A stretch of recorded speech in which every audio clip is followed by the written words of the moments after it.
what's going on? It is the 40th edition of the MMA Podcast, April 25th, 2013, 2 days before UFC 159, a blockbuster card ending this awesome April of fights. We had 4 UFC fights this month, and what a way to end it. We got Sonnen versus Jones, which I'm sure lots of you listeners and a couple people on the show today are pretty pumped up about. We also got a few more fights we want to break down. We had UFC on Fox 7 this past Saturday. Benson Henderson defending his belt in what was a pretty controversial judge's nod. We also have a week of MMA news and, of course, a bunch of build-up to Sonnen versus Jones. Let's get to it, son. Shazam! Mama, we did it.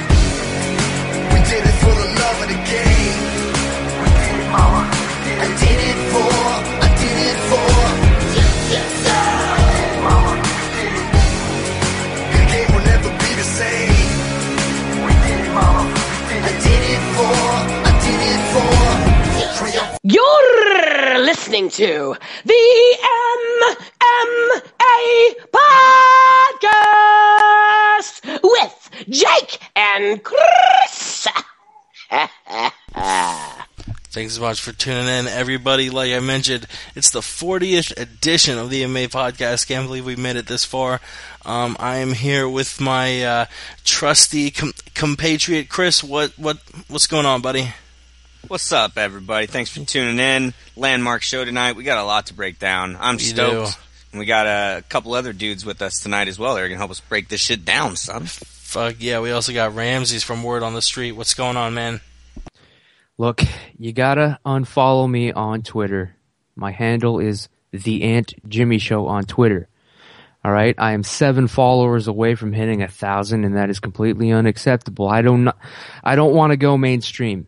So look, if you're following me right now, you don't want to hear any more rumors, you don't want any more news, you don't want to laugh or have any joy in your life. You don't love MMA anymore, so unfollow me. That's the word on the street. Word on the street. And we also got our buddy Yao from Queens, New York, amateur MMA fighter and new member on the MMA Podcast. What is going on, Yao? You've been absent on the last couple episodes, but you're back, you're training hard. You doing well, buddy? Yes, sir. Training's picking up. Fighting in a couple months, so training's going good. 2 days away, people. 2 days away. Hell yeah. Hell yeah. And if you notice, Yao said yes, sir, which is a part of a bet we made for Gonzaga versus Brown. He picked Gonzaga, I picked Brown. The loser of the bet had to call the winner sir on all podcasts for the rest of the month of April. And this is the last podcast of April, so I'm going to get as much out of it as I can. Isn't that right, Yao? Yes, sir. Awesome. Alright, thank you so much for tuning in. If you like the show, you like MMA, definitely tell a friend about it. We're on iTunes and YouTube. Just search the MMA Podcast. You can follow us on Twitter at the MMA Podcast or visit themmapodcast.com. Pretty simple. If you are listening live, we are taking calls. If you want to call in, the phone number is 213-457-3380, or you can Skype us at the MMA Podcast. Save us both a little bit of money. Do it for free. Or tweet us at the MMA Podcast, and we'll read your tweet live on air. Can I just say, speaking of people listening live, I want to give a shout out right now to Mr. Ross Finkelstein, the MMA Jew out there. Much love. He's listening right now. If he's got time, he wants to stay awake, he should definitely call in.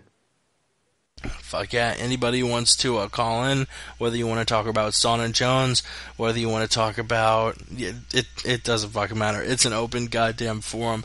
And also listen to the MMA Roundtable. That's every Thursday, 7 to 9 that's 5 to 7 Eastern now, 2 to 4 Pacific.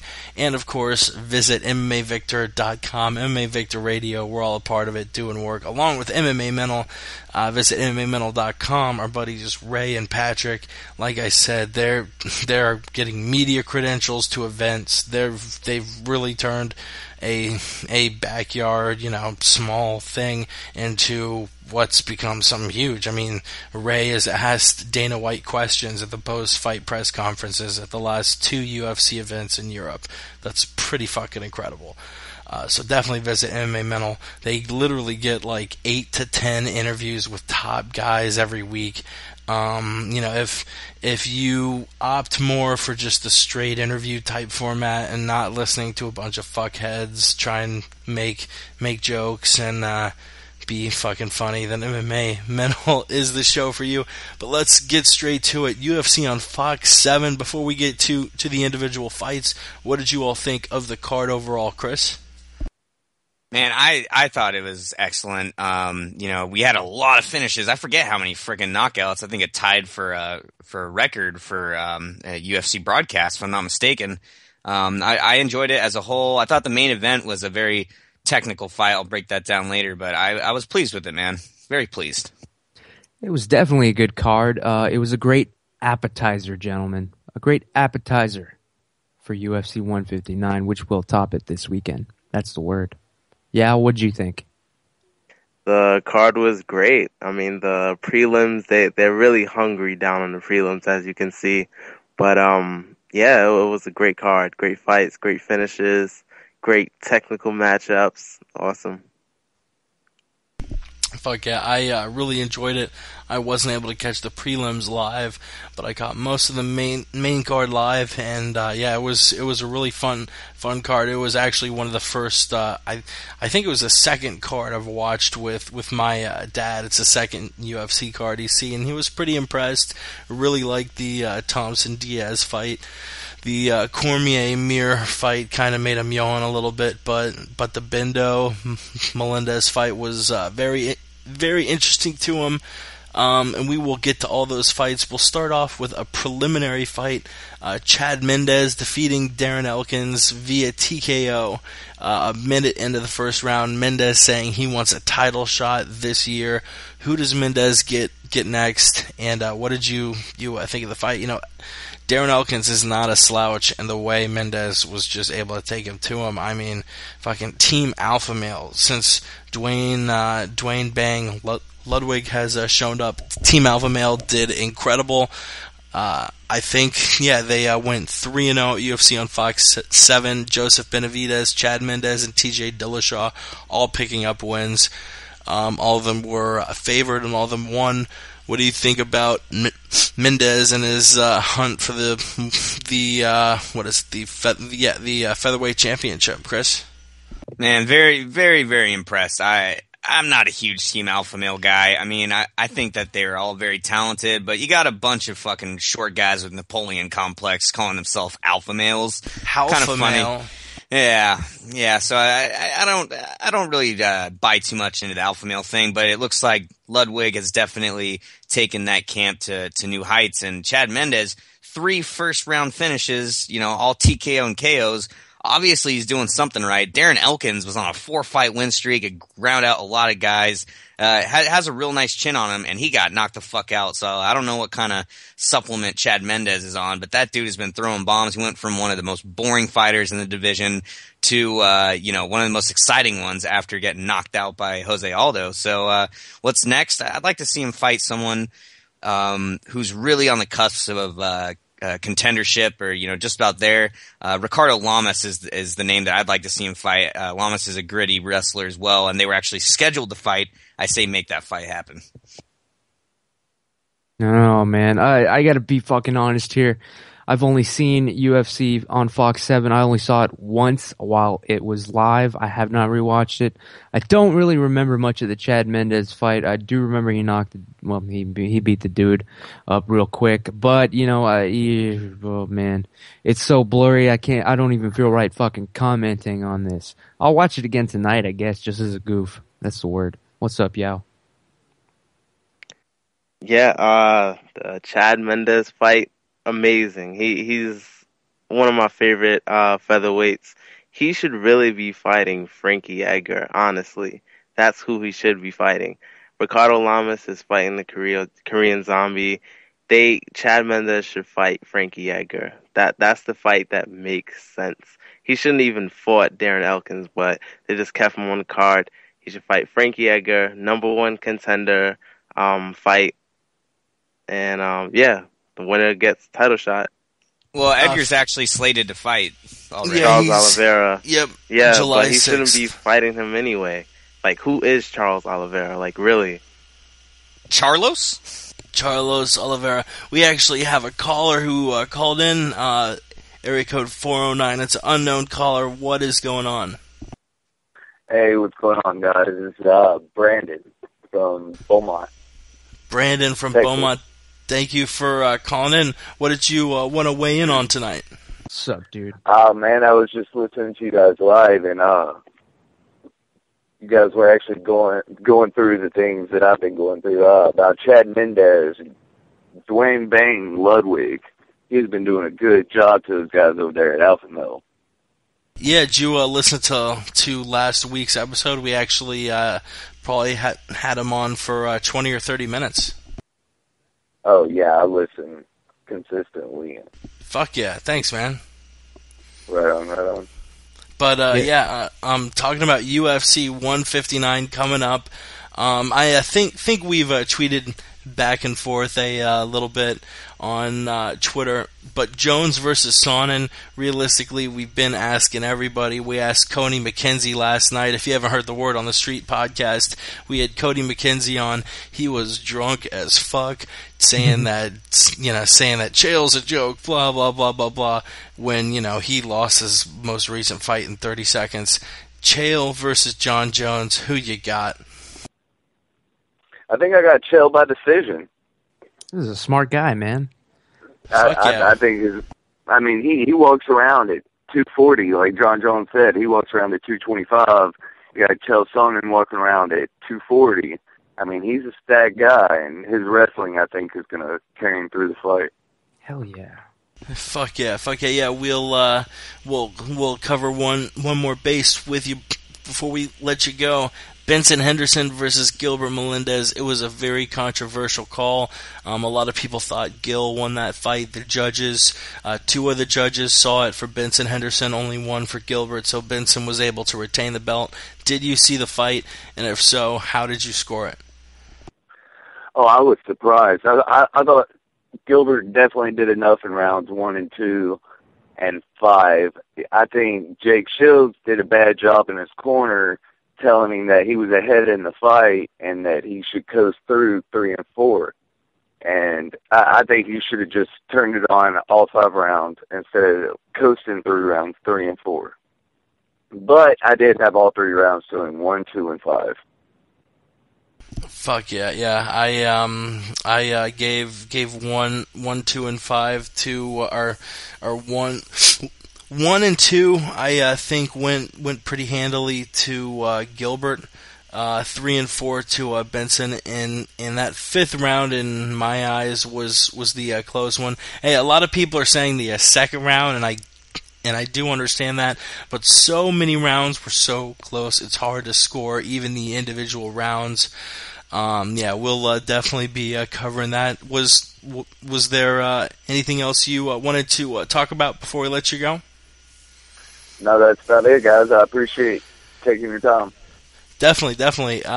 Take it easy, buddy, and definitely call in another show. We appreciate the support, man. You're the man, Brandon. I Thank mean you, that. dude. He's a smart guy up there in Beaumont, raising fucking geniuses. I appreciate it, guys. Y'all have a good night. Hit me up on Twitter, SurferGuy7979. Appreciate it. Hell Fuck yeah, yeah. man. Later on, dude. Take it easy, man. Later. That was our buddy Brandon, surfer guy. Yeah, Our new buddy. I recognize the name Brandon. I've probably tweeted at him a couple dozen times. Always making salient points. Follow him on Twitter, SurferGuy7979. We appreciate him calling in. I would keep him on a little bit longer, but we got a fuckload of stuff to cover, and with the 4 of us, it's going to be hard enough keeping it within the 2 hours we like to keep it to. Hey, I got a question real quick, man. What's when in the up? hell are we going to hear a little Spriggs barbecue? Man, that's my egg. Yeah, they called me out. So, all right, guys. I was hoping you guys would bring this up. You know, Oh, I've been you warming up ready? a little bit. Yeah, You're ready. All right, bring it, buddy. yeah. Now, all right, hold on. All right, here we go. All right. Now, unfortunately, I did not learn the Spriggs Barbecue song, so here we go. 1, 2, 3. Me and Mrs. Jones. Yeah. We've got a thing going on. That's for you, Johnny. That's the word on the street. Thank you very much, ladies and gentlemen. Not You Spriggs know, Barbecue, but me and Mrs. Jones. How about that? I was gonna call you out at first, but I could tell in that little clip you really were putting gusto it and putting heart into it. So fuck it. It's just That based on was, a true story. But you still got to sing Mr. Spriggs Barbecue next week. All right, Matt Brown versus Jordan Meehan. This was a fight. I think we were split down the middle on the MMA podcast and the MMA roundtable. A lot of people really like Jordan Meehan after his UFC debut at UFC 158. He looked like an animal, but I saw problems in Matt Brown for him. And Matt Brown, the Immortal, he is a hell of a fighter. He's working his way up into the top 10 if he can crack off another win. What did you all think of Brown versus Meehan, Chris? Listen, guys, listen. Matt Brown is a threat in the division. As much as Ramses wants to sell you wolf tickets, say, who the hell is Matt Brown? He knew a kid somewhere that was named Matt Brown, and because you didn't really care for the guy or didn't remember him, he doesn't like Matt Brown. He likes Matt Brown now. The guy has put together a really, really good streak inside the division. No knock on Jordan Meehan. I mean, he dropped Matt Brown with a body shot. You know, a wicked shot to the body, sent Matt Brown down. Matt recovered and gave him back twofold. The guy is a savage. The guy is an animal. And I'd like to see him get a huge step up in competition. Somebody in the top 10 for sure, man. I think he fucking deserves it. It pains me, but I have to agree with Chris. As of this fight, I did change my mind about Matt Brown. Ever since the beginning that I've been appearing on this lovely podcast, the MMA Podcast, whenever Matt Brown's name would come up, I would say, who the fuck is Matt Brown? I couldn't spot him in a lineup. I once worked with a guy named Matt Brown. He was a total dick and asshole. I wish nothing but the most horrible things in life to occur to him. But this Matt Brown in the welterweight division in the UFC, he's earned a little bit of fucking respect. This was a good fight, back and forth. This is the kind of fight that we should see, man. Like a real fucking fight, not one of these little point matches, man. Fuck that. Matt Brown, as of this fight, is the real. That's what I thought. Maybe has something different. I don't know. Tell us. No, this fight was great for the opening fight for Fox. It was awesome. Like, I was watching it with a couple people, and you know how if you watch MMA with somebody, you want them to see a great matchup. You don't want them to be bored or whatever. This was that fight. This was a great fight to start off on Fox. It was gritty. It was a Matt Brown fight, and I really liked it. Matt Brown is becoming a threat at 170. I want to see who they match him up with next. Yeah, Matt looks legit as fuck. I totally agree. It'll be pretty noteworthy to see if they give him, a top welterweight or just sort of keep feeding him people that he's just going to completely demolish. Like he did Jordan Meehan. I actually thought he was going to cruise to a unanimous judge's nod, but he actually won via TKO a minute in the second round. Another TKO, Chris, you were talking about all the knockouts on the card.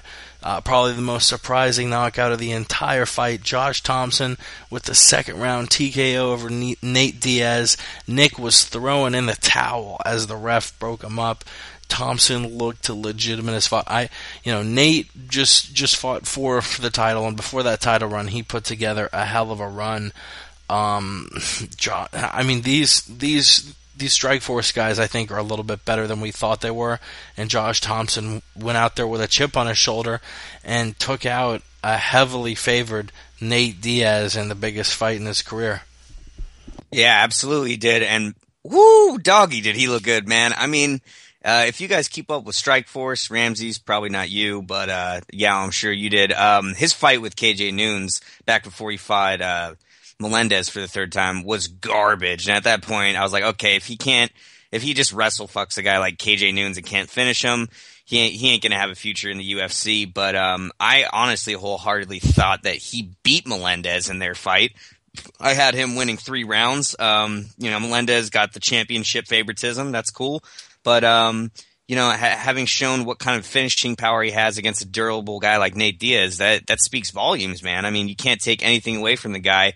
He's putting in the hard work. I say one more fight, give him a goddamn title shot, man. I mean, with the way that the lightweight division is thinning out right now, give him Rafael Dos Anjos, someone that's on a really nice tear. Yeah, this fight went exactly the way I was afraid it was going to go. I didn't think Nate Diaz had anything left. I haven't seen anything special in him in a long time. It's been like 2 years. And yeah, like 2 years is like what, 3 fights? But still, that's 2 years, guys. 2 fucking years. 1 year since he dismantled Jim Miller. 1 year. Man, I smoke weed. My concept of time, look, the point is he hasn't been looking too good. I could tell what was going to happen in this fight, and it did happen. This guy, I'm glad his brother threw in the towel, but unfortunately throwing in the towel is just pretty much, meaningless. It's just pretty, only the ref can stop the fight from my understanding. From reading Big John McCarthy's book, shout out to Big John, man, one of the greatest of all time. Yeah, he tweeted at you, I think this afternoon, right? Oh shit, did he answer that? Yeah. Oh no. Oh, I was asking him if he was going to be at UFC 159, and he's not going to be. I also asked him about the rule, because I believe the rule is that only the ref can stop the fight. Even if the corner throws in the towel, it doesn't mean a damn thing. Honestly, because, how's the ref going to know that just a fucking fan didn't throw that in? It's just ridiculous. But if there ever was a time to throw in that shit, it was then, because Nate Diaz, really, he can't handle any more fucking hits to the head. I hope he retires and pulls out now, because honestly, I think he's punchy. And that's pretty sad, not even joking. I think he's there. He's been there for a while, and he did not need this fucking fight. And I hope this is the end for him. He only got paid like, what, $15,000 too? It's fucking sad. That's the word, man. Yeah, maybe you thought he'd put up a good fight? I don't fucking know. This fight was really hard for me to watch. I really felt bad about what happened to Nate.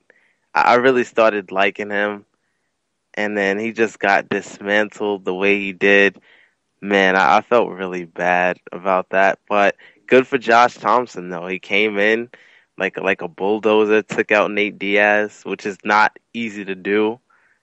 But good for Josh Thompson, I guess. I was happy to see that shit after the way he beat the crap out of my boy Cerrone, man. That's karma, baby. That's karma. Yeah, we've yet to see who Josh Thompson will get next, but what I wanted to get to is the future of the Nick Diaz brothers.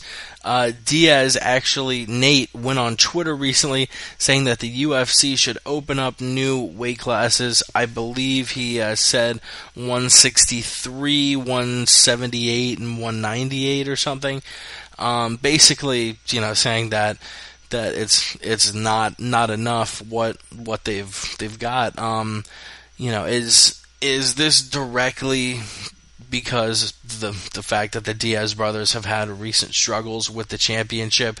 You've now seen Nate lose a championship fight in the fight after.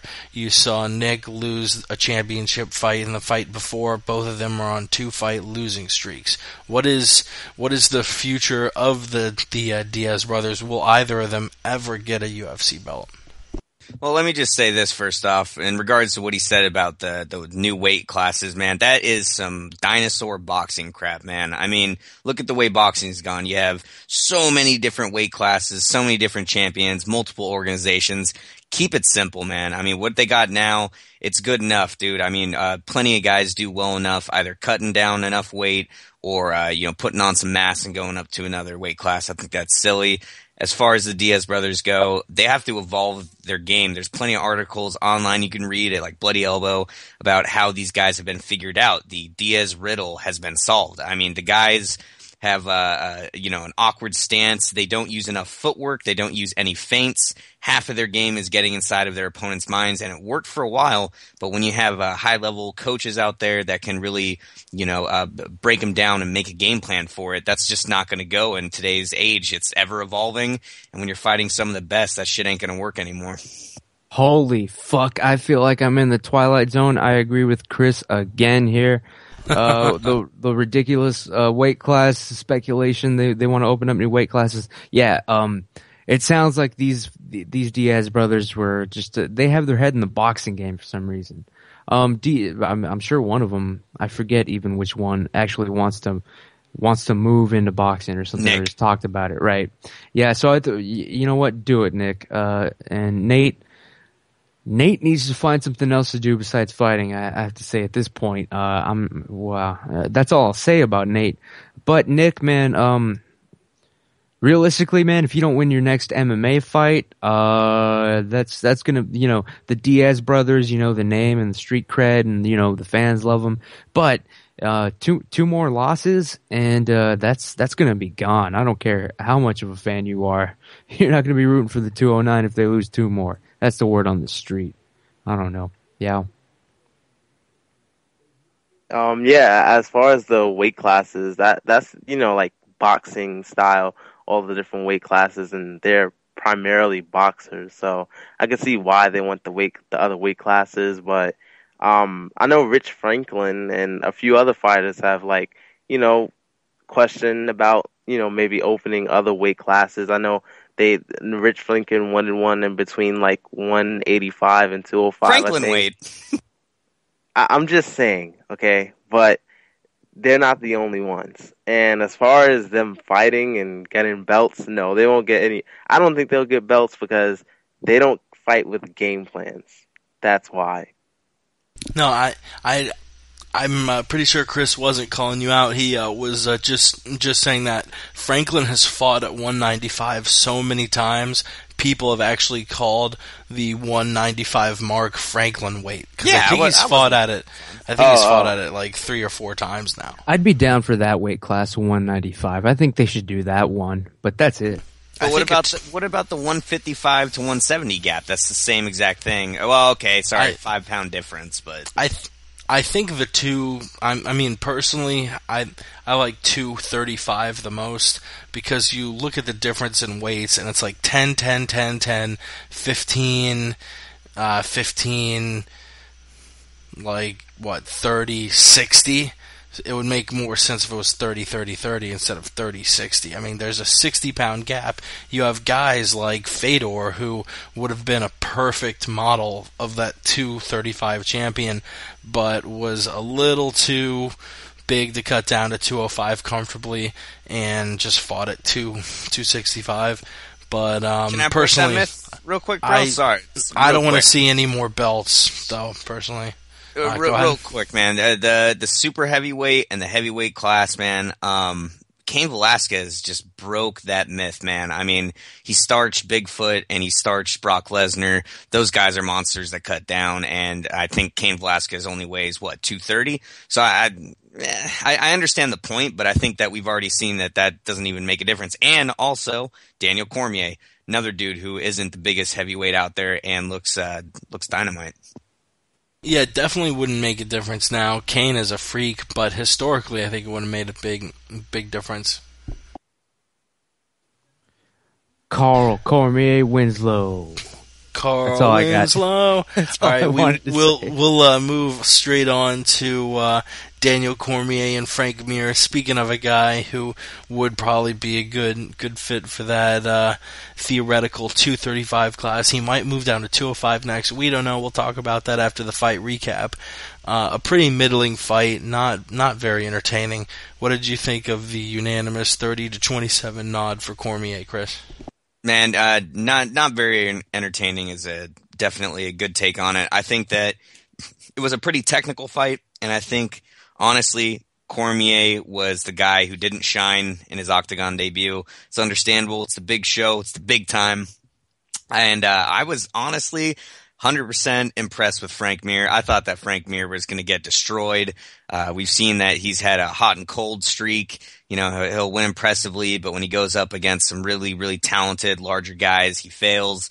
And it looks like the move to Jackson's, even though it was a plotting fight, it takes two to tango. I thought that he showed off some much refined striking. When was the last time you can remember Frank Mir throwing kicks, people? I mean, the guy was throwing body kicks, head kicks, hook kicks. He obviously is doing some work out there with oh God, come on, help me, Lord, not Greg John Jackson, Jones? the other guy. John Jones. I was going to say the Coach Wink, Winklejohn, that guy. So, you know, all in all, I thought it was a pretty shitty fight, but I think that Frank Mir shined in a resurgence as a technician, and I think that Daniel Cormier has some making up to do. You know, what's weird is that you guys will never believe this, but when I do this to you people, I literally believe what I'm saying. I honestly believe this. So I hate to do it to you again, guys, but Daniel Cormier versus Frank Mir was a work. It was the work of the evening on this card. Should I cue up the music? No, it'll be pretty short. I don't think we have that much time. But look, here's well, you guys saw what happened.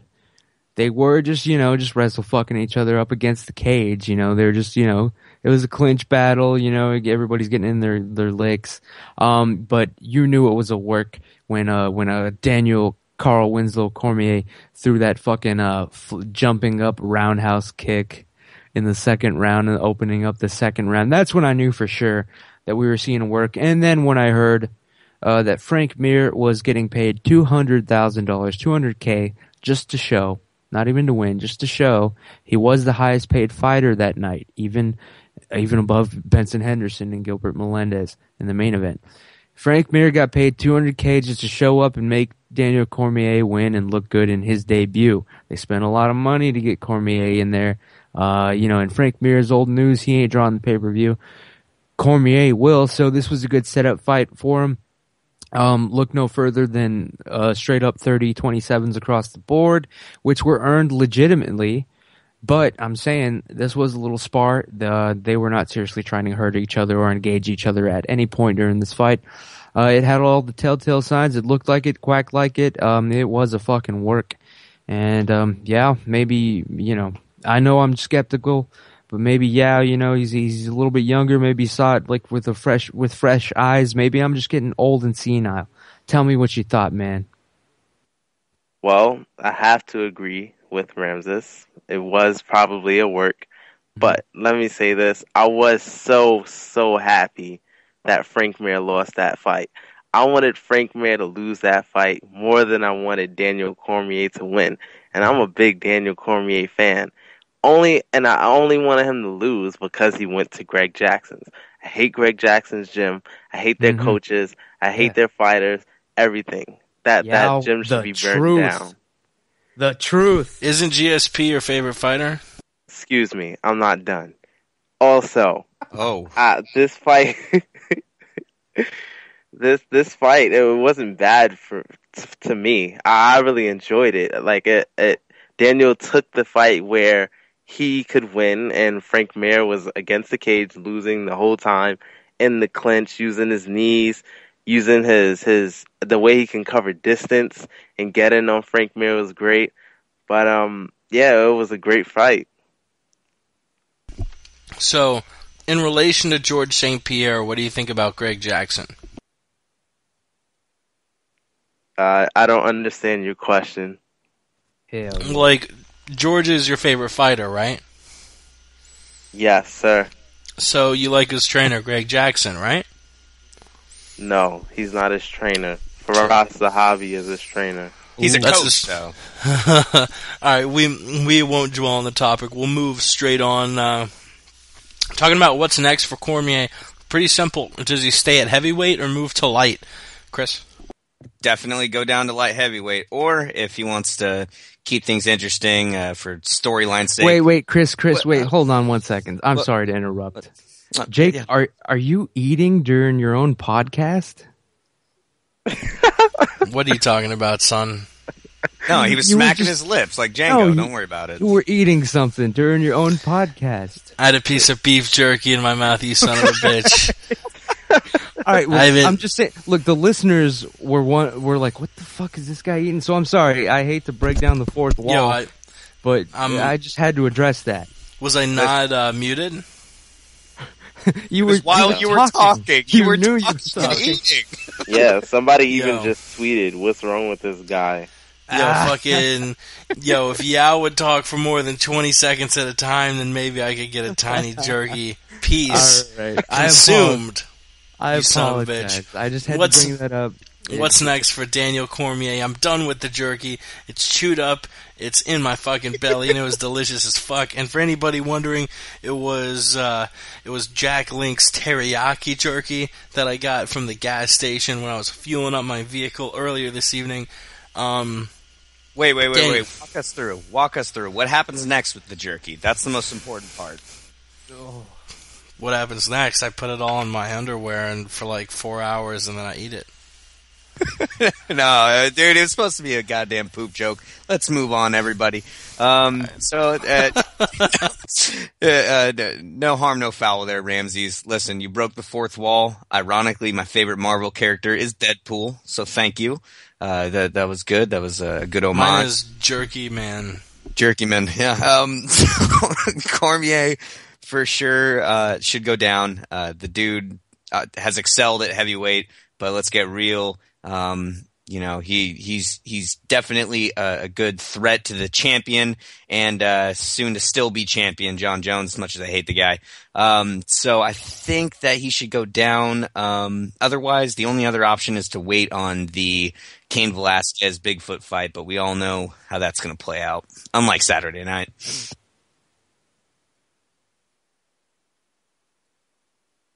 Damn it! I apologize. Sorry about the mute button. I was typing something. I fucked up. Are we still talking about Cormier and Mir? Or are we on the main event yet? What's going on here? I was too distracted by that the eating on the podcast, and I was like, man, when's the last time I ate? There's a chicken club earlier from Wally's actually again. Look, guys. Yeah, you guys aren't going to help me out, so I'm just going to guess. Should Cormier stay at heavyweight, or should he move down to light heavyweight? I just swallowed a giant piece of jerky Just to that I get probably that out? shouldn't have swallowed. I'm sorry, man. Sorry about that, man. I robbed you of the savoring of the taste. It was on the going to be palate. so good. I'm sorry about that. I'll buy you. You shouldn't be. The Jack Link's teriyaki's no good. It's all about the peppered. Trust me. Now, Fuck your mother. Try the Yeah. peppered teriyaki. yeah, but the thing is, like, Daniel Cormier, he likes to try it all, man. He's a Jack Link's man, so he's not moving down a weight class. Let's just stop talking about that. It's not going to happen. Have you seen this guy? Come on, he looks like I've said, he looks like a retired cop. He looks out of shape all the time. It was a miracle what happened on Saturday. He's a well-conditioned athlete, bro. Come on, son. Fighting on He's the an UFC, Olympian. the highest level in an Olympian, dude. A little bit of flab don't matter, man. He looks like an in-shape Carl Winslow is what I've been saying to everybody here. No, he's not moving down, all right? He's fine where he is. He can whoop some ass. He threw that ridiculous jumping roundhouse kick pretty quick, actually. Everybody was surprised, even though like he had no intention of actually kicking the man in the face. It was just all for it was a work. What's next for him? Stay in the fucking weight class he's at, obviously. Get those big money fights, because nobody cares about who the champion is of the heavyweight division. Nobody cares. We just want to see these people kill each other. That's it. That's the word on the street. Yeah, what's up? Cormier's move, to me, I think it depends on what Chael decides to do once he wins the belt on Saturday. If he retires, like I think he will on the belt, then I think maybe like the number 1 and number 2 guy will fight. I don't know. It depends on what Chael does once he wins the belt on Saturday night. Sonnen is going to win the belt, and without saying a word, he's going to board a flight with the belt, fly out to Japan, and go to the suicide forest in Japan, and bring a giant sword and just harikari himself over the belt. Oh, damn, just 2 days before retirement. No, but yeah, I feel like all you've got to do is watch Kane versus Bigfoot 1. That was such a hardy beating. I don't see any way Bigfoot is able to beat Kane. Kane's going to hold on to the strap, and I think the next time we see Cormier step in the octagon, it's going to be at 205 pounds. We'll talk about another title fight, the main event of UFC on Fox 7. Benson Henderson fighting Gilbert Melendez. Pardon me. In the lightweight championship of the world. Like we mentioned before, it was a very controversial call. A lot of people, I think most people scored rounds 1 and 5 to Gilbert. I think most people scored rounds 3 and 4 to Bendo. And I think 2 was the one that was razor thin. 5 was also pretty close. All of them were relatively close. But overall, Benson held onto the belt, and it doesn't sound like Gilbert's going to get a rematch. Before we are, I guess we can get to it in the review of the fight. But what did you think of the fight, and what did you think of the decision made by the judges, Chris? Listen, guys, first off, I just want to take a moment of silence, all of us together, for Benson Henderson. Real quick, okay. Okay, there you go. That's long enough. Benson has become a boring fighter.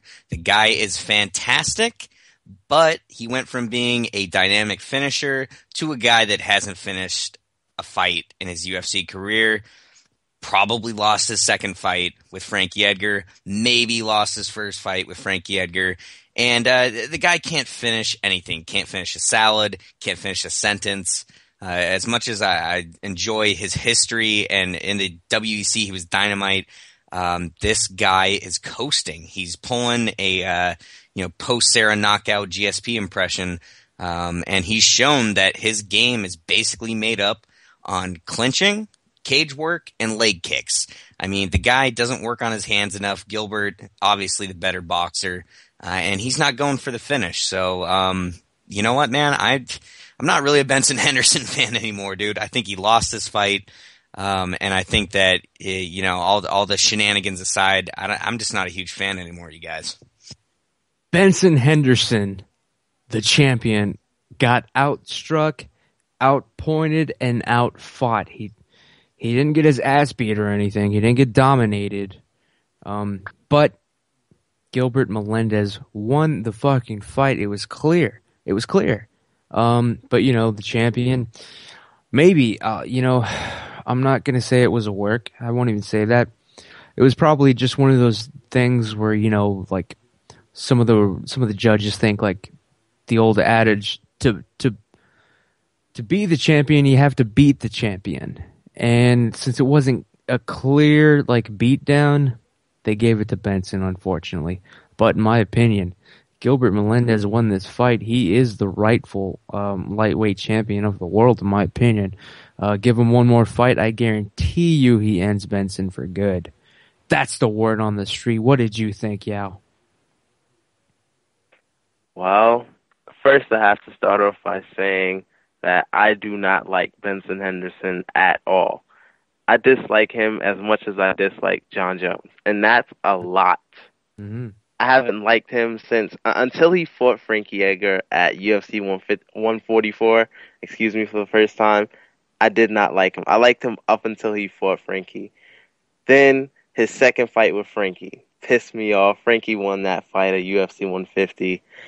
And then this fight just pissed me off. And what made it worse about this fight, he barely won. And then he proposes to his girlfriend that looks uglier than John Jones's girlfriend. Oh. I mean, it just really pissed me off. I don't even want to talk about it. Yeah, it wasn't, even though he won, it wasn't a good look for Benson. I was saying before the podcast that he moved to the top 5 of the pound for pound list for me. I think he dropped out of it. I mean, you look at his last 4 fights, and looking out, Frankie Edgar, Nate Diaz, Gilbert Melendez, both of those Edgar fights and the Melendez fight were close as fuck. The Diaz fight was really the only one-sided fight, and he didn't even get a finish. I don't know. I guess he's gonna fight the winner of Maynard Grant next. But what do you all think about his pound for pound status in the UFC? Yeah, are you saying I sound like John Candy, you motherfucker?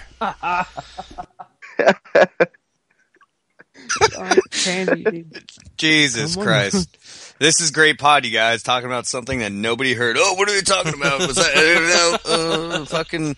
Yeah, you know what it is, Jake? It's the goddamn mouth breathing is what it is, but that's okay. That's neither here nor there. I got that shit right in front of my mouth. I should probably know that. Is Benson Henderson pound for pound? Hell no. There are so many guys ahead of him. I wouldn't even put him in the top 20, to be quite honest. Yes, he's had an impressive streak, but you got to look at the quality of opponents. Pretty solid, but the method and how he's doing it, how much damage he's taking, and I just don't think that he belongs on that list. What about you, Ramses? What's the word on the thing? The word on the fucking street, dude, is that Benson Henderson is a great point fighter, is a great technical fighter. You give him a set of rules and yeah, he'll do what it takes. He'll find a way. He'll train his ass off to beat you within the rules. But, we saw it Saturday. People are whooping his ass, just punching him in the face, getting those hits in, taking it to him. It's only a matter of time before someone just gives him that one fucking hit, the one solid hit that should have happened by now. So credit to Benson for avoiding it. But I really don't think that he's not the kind of champion that's going to stay there, man. As much as he wants to, it's not going to happen, dude. You're one punch away. Someone's going to come in that division that just doesn't give a fuck, doesn't play by the rules exactly, and then that's when you're going to get caught. Yep. And that's when it's going to happen to you, man. Just a maverick, dude. He's coming. That's the word on the street. Yeah, what's up? Look, nobody's going to beat Benson Henderson until Melvin the Young Assassin Gillard reestablishes himself in the lightweight division, gets his title shot against Benson Henderson, and knocks him out. You heard it from me first. They're just gonna keep letting Benson win, just playing this little game until Melvin Gillard comes in there and knocks him out. Or if Frankie Edgar comes back to lightweight, which I doubt, he's probably gonna go down to bantamweight, probably, I don't know. But you heard it from me, Melvin Gillard. Melvin Gillard's never beaten an elite wrestler in his life. What makes you think he's gonna be able to crack not just the top 5, the top 10 of the lightweight class? I don't understand your question. Gillard's proven himself. I like him too, but he's proven himself to be a very one-dimensional guy. What aspect of his game is he going to change? Because obviously, if he keeps fighting the way he's been fighting, he's not going to crack the top 20 of the lightweight class. What is he going to change and implement in his game plan to be a lightweight champion? I don't know, but he's going to go on the killing spree. Trust me. Just trust me. He's going to beat everybody. He's going to start beating everybody. They're going to give him the title shot. He's going to knock out Ben Henderson and win the title. Trust me. We got to disconnect Yao. Ladies and gentlemen, please do not listen to Yao. Gillard isn't going to crack the top 10. He's I like the him. greatest. He'll probably stick around. Yeah. Sean McCorkle. This just in, Sean McCorkle is going to take the belt away from Cain Velasquez in 2013. Let's move on. The proposal, we mentioned it earlier. That was really odd. Gillard? That was out of nowhere. Yeah. Are you related to him? Gillard's a bum. And that's race baiting, Ramses. No, I'm actually serious. That's an odd call to make. That, Gillard's going to come from... he's on a losing streak, right? To be champion. He's on one of the most epic losing streaks ever this side of Dan Hardy. Yeah, so you must really believe in this guy. Yes, I do. He's my favorite lightweight. He is the greatest lightweight. Trust me, it's only a matter of time. If you show up with bleached hair on the next podcast, dude, I am going to lose my shit. That's racist. Okay.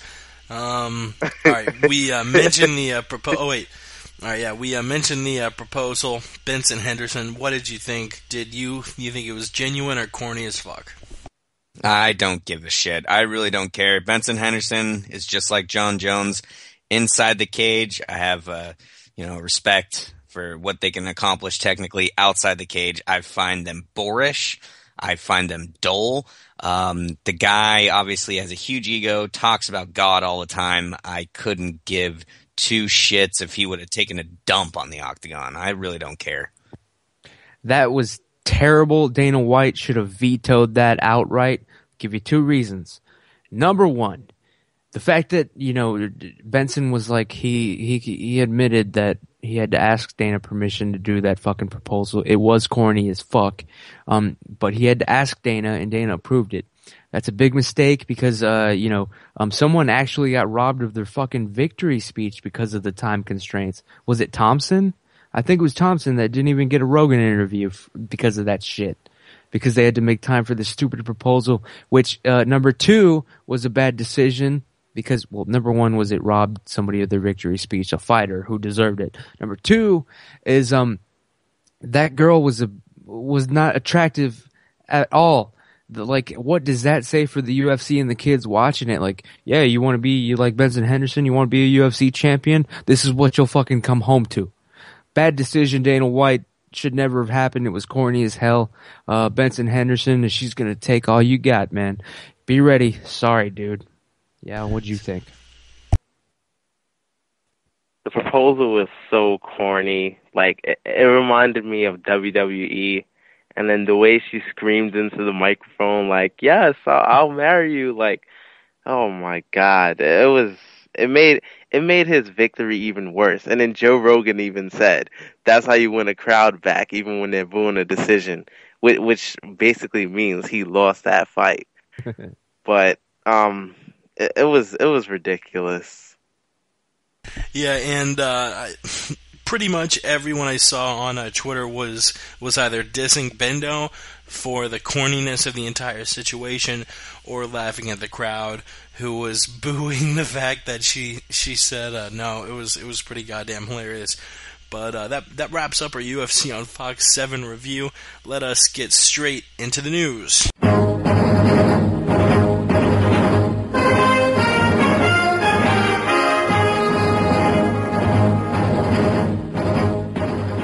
And we start off with the first bit of news I thought was pretty appropriate. George St. Pierre apparently is being given the choice between fighting Anderson Silva and Johnny Hendricks.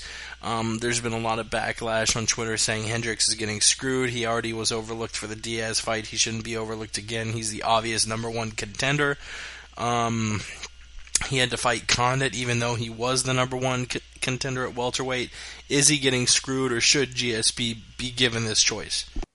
I said it before on this podcast a few weeks ago when this question came up, if GSP versus Hendricks, who do you got or whatever. And I'm telling you, I'm still sticking by my original stance. GSP will never fight Hendricks. This fight is not going to happen. There's too much money at stake to risk on some I was going to call him a quote, a redneck, but you know what I mean? They're not going to risk Hendricks knocking out their cash cow, their $1 million industry cash cow GSP, just for one pay-per-view. They're not going to risk it. This fight will never happen. So yeah, GSP's next, the super fight with Anderson is much safer than a Hendricks fight. GSP knows it. Anderson Silva knows the game enough to play along. He's not going to fucking hurt fucking GSP or, cripple him, leave him unable to fight again. It's gonna be a little sparring match for, for double digit millions. You know what I'm saying? So yeah, that's my stance. GSP, Hendricks is getting screwed. Yes, he is. The fight with the champion is not going to happen. That is my stance. That's the word on the street. Yeah, what do you think? Is Hendricks getting screwed here? Is Hendricks getting screwed? No, he's not. GSP is the champion. He can do whatever he wants. He has the belt. Hendricks has nothing but his beard. GSP, if he wants to go to lightweight, if he wants to stay at welterweight and beat Hendricks, people are acting like he can't beat Hendricks. People are acting like Hendricks will just knock him out. If he wants to go to middleweight, he can. How about Hendricks lose his beer gut and drop down to 155, but shave his beard and go to 155, but GSP can do whatever he wants. So no, Hendricks is not being screwed. GSP has the belt. He decides who he fights. Guys, listen here. I myself was a huge GSP mark a while ago. George St. Pierre of Christmas Past was a fantastic guy. He was dynamic. He was a finisher. He was someone that we all looked up to, and we said, hey, that's a nice guy who can kick some ass. That was a long time ago, guys. Let's be real. He's a safe fighter at this point. Technically, he's brilliant. He can take anyone down. But let's be honest here. His days are numbered. I mean, should he have the ability to choose who he fights? Yes. Is Johnny Hendricks getting screwed out of his title shot? Yes. Johnny Hendricks has done everything under the sun to get that, that glorified spot of number one contender, man. I mean, he has beat the who's who. So yeah, I think he's getting screwed, but ultimately, I honestly think that George should choose Hendricks. That is the better route to go, because let's be real here, guys. Anderson Silva, as much as Ramses wants to say he's not the best ever, would absolutely destroy George St. Pierre easily. Yeah, I have a feeling George loses both of his next two fights. I think things are looking like he's going to fight Anderson Silva next. Silva fights Weidman, assuming that Silva can dispatch Weidman without getting too much damage himself. I think we'll see Silva versus St. Pierre. Hendricks will get fucked over. After St. Pierre loses to Silva, he's going to try and defend his belt against Hendricks, which he'll lose again. Both of these guys are stylistic nightmares for him. Silva oversizes him tremendously, and Silva's also got the best striking we've ever seen in mixed martial arts, period. I honestly think Silva beats him. I think Johnny Hendricks has wrestling just as good as GSP, and GSP has some of the best wrestling in mixed martial arts, and he has better stand-up, and he can finish guys standing up. Hendricks, even if he isn't a better wrestler than GSP, I think is good enough to keep the fight standing and not get taken down. And if that fight is kept standing between Hendricks and St. Pierre, I would say is in for a long night, but it'll probably get finished pretty quickly. Hendricks is getting screwed, in my opinion. I don't like it. Staying on the topic of George St. Pierre went on the Joe Rogan Experience, talked about a lot of stuff, said stuff like, either he's crazy or he's lost significant amounts of time because he thinks he's been abducted by aliens. He also said he was talking, Joe's asking him, I think asking him regarding his long-term goals and stuff, about mixed martial arts and the UFC and life. And George's like, yes, I want to have 4 or 5 kids. Just talking a bunch of stuff, saying that MMA shouldn't be judged round by round. It was a lot to soak in. Yao, did you listen to the GSP on the Rogan Experience podcast episode? No, I did not. No, you did not. What? You have to say, sir. Oh, Sir. No, you've got to say the entire sentence. No, I did not, sir. All right. What about you, Chris? oh man, I could just see Jake choking his chicken while he's listening to that response. You dirty bird, you. My thoughts are. What's the deal? My thoughts on this podcast is it was too short, like my fight with Matsera. Next time I will come back and give you 50 rounds of entertainment. What the fuck? Look, yeah, I've listened to it twice now, GSP on the Joe Rogan podcast.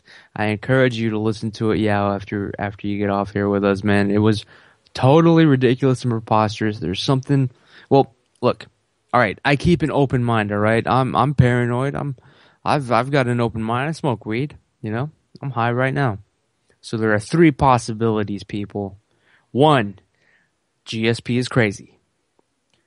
2, GSP is actually being abducted by aliens frequently since the time he was a child, as he seems to suspect and kind of he's hinting at it. Or number 3, which is probably, you know, I'm no Sherlock Holmes here, but more than likely the case, because I've done my research on people that have claimed to have been abducted by aliens and quote UFOs, even though that doesn't make sense to claim you were abducted by an unidentified flying object, but you know what I mean. Most of the time, these people are just blocking childhood traumas. I won't even go into it more than that. Bully. Yep, but yeah, he did mention he was bullied. You know, well, shit, who knows who it was? But most of the time, these people just suffered traumas, and so yeah, of course, anytime they get near the state of sleep, which was where they were, you know, attacked, you know, they will, you know, associate that, have blacked out memories, and I believe that's probably more than likely the case. But it is possible that aliens have traveled, mastered, you know, the speed of light, time travel, everything, just to come over to our small planet and abduct an insect who is a championship UFC fighter. That's also a possibility. That's all I got to say. Do you believe in aliens, Yao? He dropped out, man. Yao I think you're onto something, What man. in the fuck, Yao? Yao is was a kind of fucking- weird name. It's kind of like a name you'd expect, like a universal name, like an alien almost. Am I race Yao. baiting? Yeah, Ramses is coming out with new breaking reports that you might be an alien. Can you confirm or deny? I don't know. Maybe I've been abducted and I am one. Do you believe in aliens? No, I'm joking. Yeah, I do though. I do. Me too. You Like, do Believe in what? aliens. I do believe in aliens. You do Like, believe in aliens? What? Think about it. That you don't know what's after space. So, and nobody has been there. So, You're forgetting the last part. Yeah, you're forgetting what you've got to call me after you say you do believe in aliens. John Candy. You do believe in aliens. Sir. All right, that is race baiting at its most quality, ladies and gentlemen. What the fuck? Space baiting, man. That's He's an alien. Space baiting because Ramses is a god, or because Yao is a goddamn alien. He's All right. space baiting. I seen him. The last topic I want to get to before stat of the day, a new segment we got for the podcast. Anthony Pettis saying he's still the best fighter at 155 pounds. Do you agree with that, Chris? Well, let me ask you this. Is Anthony Pettis the champion in the division? Yes. Then yes. No. Then no, he isn't. Ramses? Anthony Pettis, dude, he looked badass. He dismantled the Cowboy piece by piece. Didn't happen. Nope. It was man, he was just drawing out of a hat how he was going to whoop that man's ass that night. He didn't give a fuck. Conspiracy. If he You do stays in that realize mindset, you do realize what you're saying now is like Chris talking about Chael versus Anderson Silva. Just to give a reference there. Cowboy has never lost in his entire life to any man. He gave them the fight. You're that big of a Cowboy fan. Have you ever read Chael's book, The Voice of Reason, where he dismantles the Cowboy before Pettis even got in the octagon with him? Are we talking sexually or? I've never had a homosexual thought in my entire life. The question is, Pettis, is he the best at 155? Yeah, you know what? He is the best because he says so. That's the way it goes. That's the word on the street. Yeah, what do you think about Pettis? Is he the best at 155? No, he's not the best at 155. Melvin Gillard is, but What he the would fuck? beat. But This is weird. but Pettis would beat What's Melvin's record, by the way? How many titles has he fought for? 362 and 174. Not finished, but Pettis would beat Benson Henderson, though. I will say that. Well, he has. Yeah, I know, but he would beat him again in the UFC, I should say. So, outside of Melvin Guillard, you think Pettis is the best lightweight? Yes, outside of Melvin Guillard. But Melvin could beat Benson and Pettis in the same day. Yeah, maybe behind a target, for sure. Melvin Guillard. At the same time. It's like saying Chris Lieben's the best middleweight. It's actually a pretty apt example. Yep. Both of them are on a pretty similar career dead path. They have similar styles. That's like me saying Chris Lieben is the best middleweight in the UFC. Yeah, Dan I must Hardy have met could beat him. any man. Yao was walking home. It rained earlier. He slipped and fell. He hit his head real bad, and we shouldn't make fun of him. Let's move on to the stat of the day. It is the new segment to the MMA Podcast. I want to thank the Dan Patrick Show and Hatebreed for the music. This stat of the day is UFC 159 related, Sonnen versus Jones related. We'll play the stat of the day, and then we'll throw it around really quick and talk about the stat of the day afterwards. But without any further ado, let's hit it. Stat of the day! Stat of the day! Stat of the day! Stat of the day! Here comes the stat of the day! Chael Sonnen has spent 65% of his MMA career on top of the other opponent, holding him down to the ground.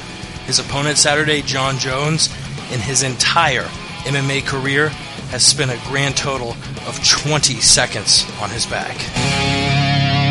Stat of the day! Stat of the day! Stat of the day! Stat of the day! Here comes the stat of the day!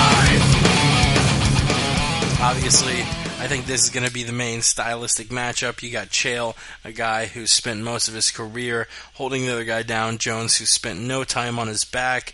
Before we talk about what we think is going to happen, we'll get to that as the last topic before we wrap it up tonight. Do you think the wrestling matchup is the X factor for either guy? Ramses? This is going to be a battle of wills when it comes down to it. Who comes in there wanting it the most? I have this fight physically dead even. John Jones has got the reach, but Chael Sonnen is the master of not even having that come into play in a fight. Do you understand me? This is going to be just whoever breaks first mentally is going to lose this fucking fight. That's the way it's going to happen. And I got news for you. Chael Sonnen has waited his whole damn life. He's been at this 10 years longer than John Jones has. He wants it more. Will it translate in the fight? Will there be some sort of freak incident? I don't know. I can't speak to that. But John Jones is going to break. This will be the toughest fight of his career. There's no doubt about that. There's no fucking doubt. No matter what, John Jones is going to know that he's been tested after this, so he should already be thinking, chill. That's the word on the street, and I'm being nice here, because I'm just getting started. Fuck it. Yeah. I need the question again. All right, the question There is if, no question. How is Chael Sonnen going to defeat John Jones? Tell him, Yao. The question was, Okay. do you think wrestling is going to be the X factor in this fight? No. Chael Sonnen will out-kickbox John Jones. All right, all this pro wrestling promo semantics I'm aside. not done. Oh, you're not. Not Oh. He has more stupid points to make. I was taking a dramatic pause. But Yeah. he will out-kickbox John Jones. Chael even said on the Levitard interview that he has the reach advantage over John, and anyone that doesn't believe that should go jump off a bridge. It's true. It's a fact. I heard it. He said it. It's true. Now Yes. I'm done. Is it my turn? Can I speak now, Yao?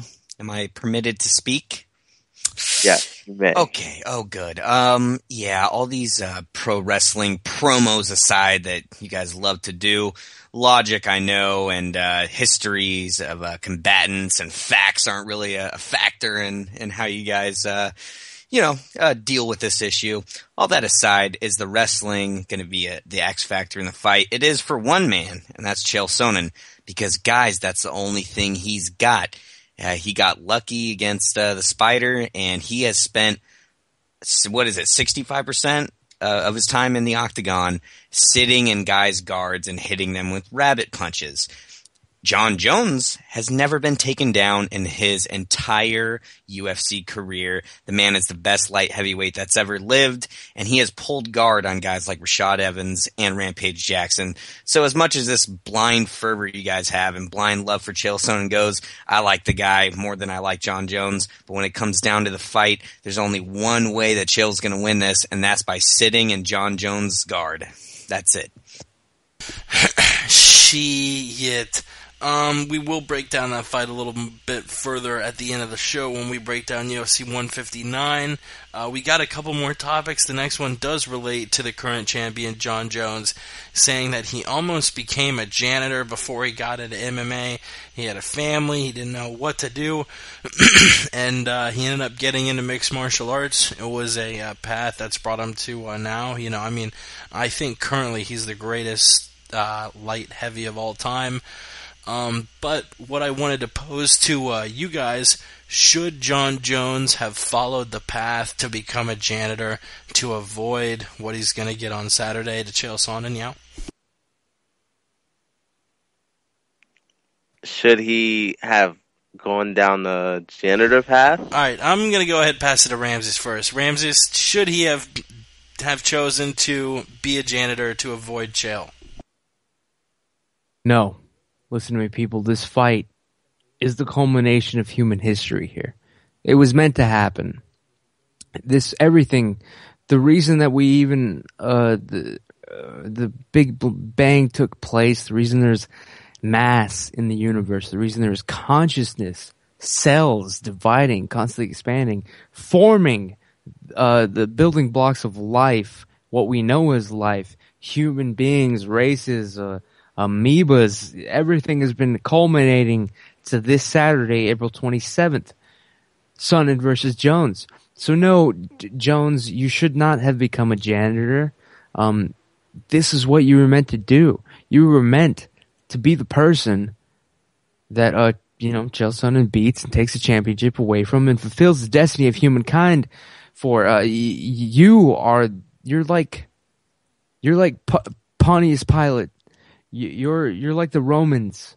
You have to try to crucify Jesus, but it's going to be a different story. He will rise again. This is Chael Sonnen's. This is the resurrection of Chael Sonnen. He will ride off into the sunset after this.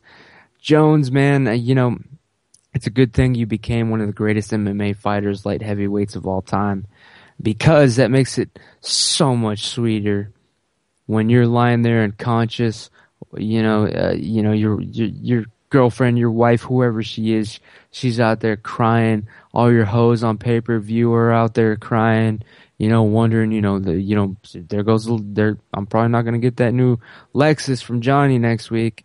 It's all over. So sorry, Jones. But yeah, this is just destiny, history in the making. I'm glad you could all be a part of it. I just hope nothing crazy happens and I stay alive for the next 2 days. Sorry. No, that was it. I was done then. I was actually gonna say that was the topic I really only wrote up to hear your topic, your thought on anyway. So we'll move on. Tate versus Carmouche, UFC on Fox 8. What are your early thoughts on this matchup? I don't know. Wait, I didn't get to talk. Well, I mean, obviously you don't think John Jones should have followed the path to be a janitor, right? I actually thought that he would have been the best janitor ever. His reach is insane. Imagine the amount of ground he could have covered with one mop. The dude would have been the best janitor the janitorial services have ever seen. It's got the reach. Shit, you actually have a pretty good point. Yao, you have any pearls of knowledge for us? I agree with Ramses. You agree with Ramses? What? I said it all, man. What Yes. what else is there to say? It's a 3-letter word. Sir. All right. Moving on, the last bit of news we got to get to. Miesha Tate fighting Liz Carmouche at UFC on Fox 8, the card that's going to be headlined by Rory McDonald and Jake Ellenberger. What are your early thoughts on the bout? Even though Tate got her ass handed to her by Kat Zingano, I don't know. I still think she is the better fighter over Liz. You look at both their fights against Ronda Rousey. Tate kind of held her own, and Liz, I don't think, lasted a minute. So yeah. Oh wait, no, Liz did last a minute, right? I was pretty fucked up for Rousey. Lasted longer than I can in the sack, man. She made Yeah. Ronda tap. What? I'm thinking. What was the result of that? Did it last a minute?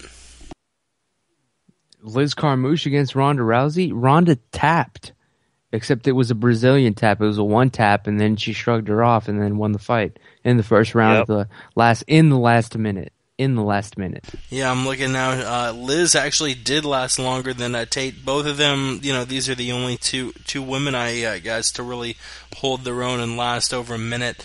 I don't know. Tate, I was a huge Tate fan until she started making excuses about her last loss. That kind of bummed me out.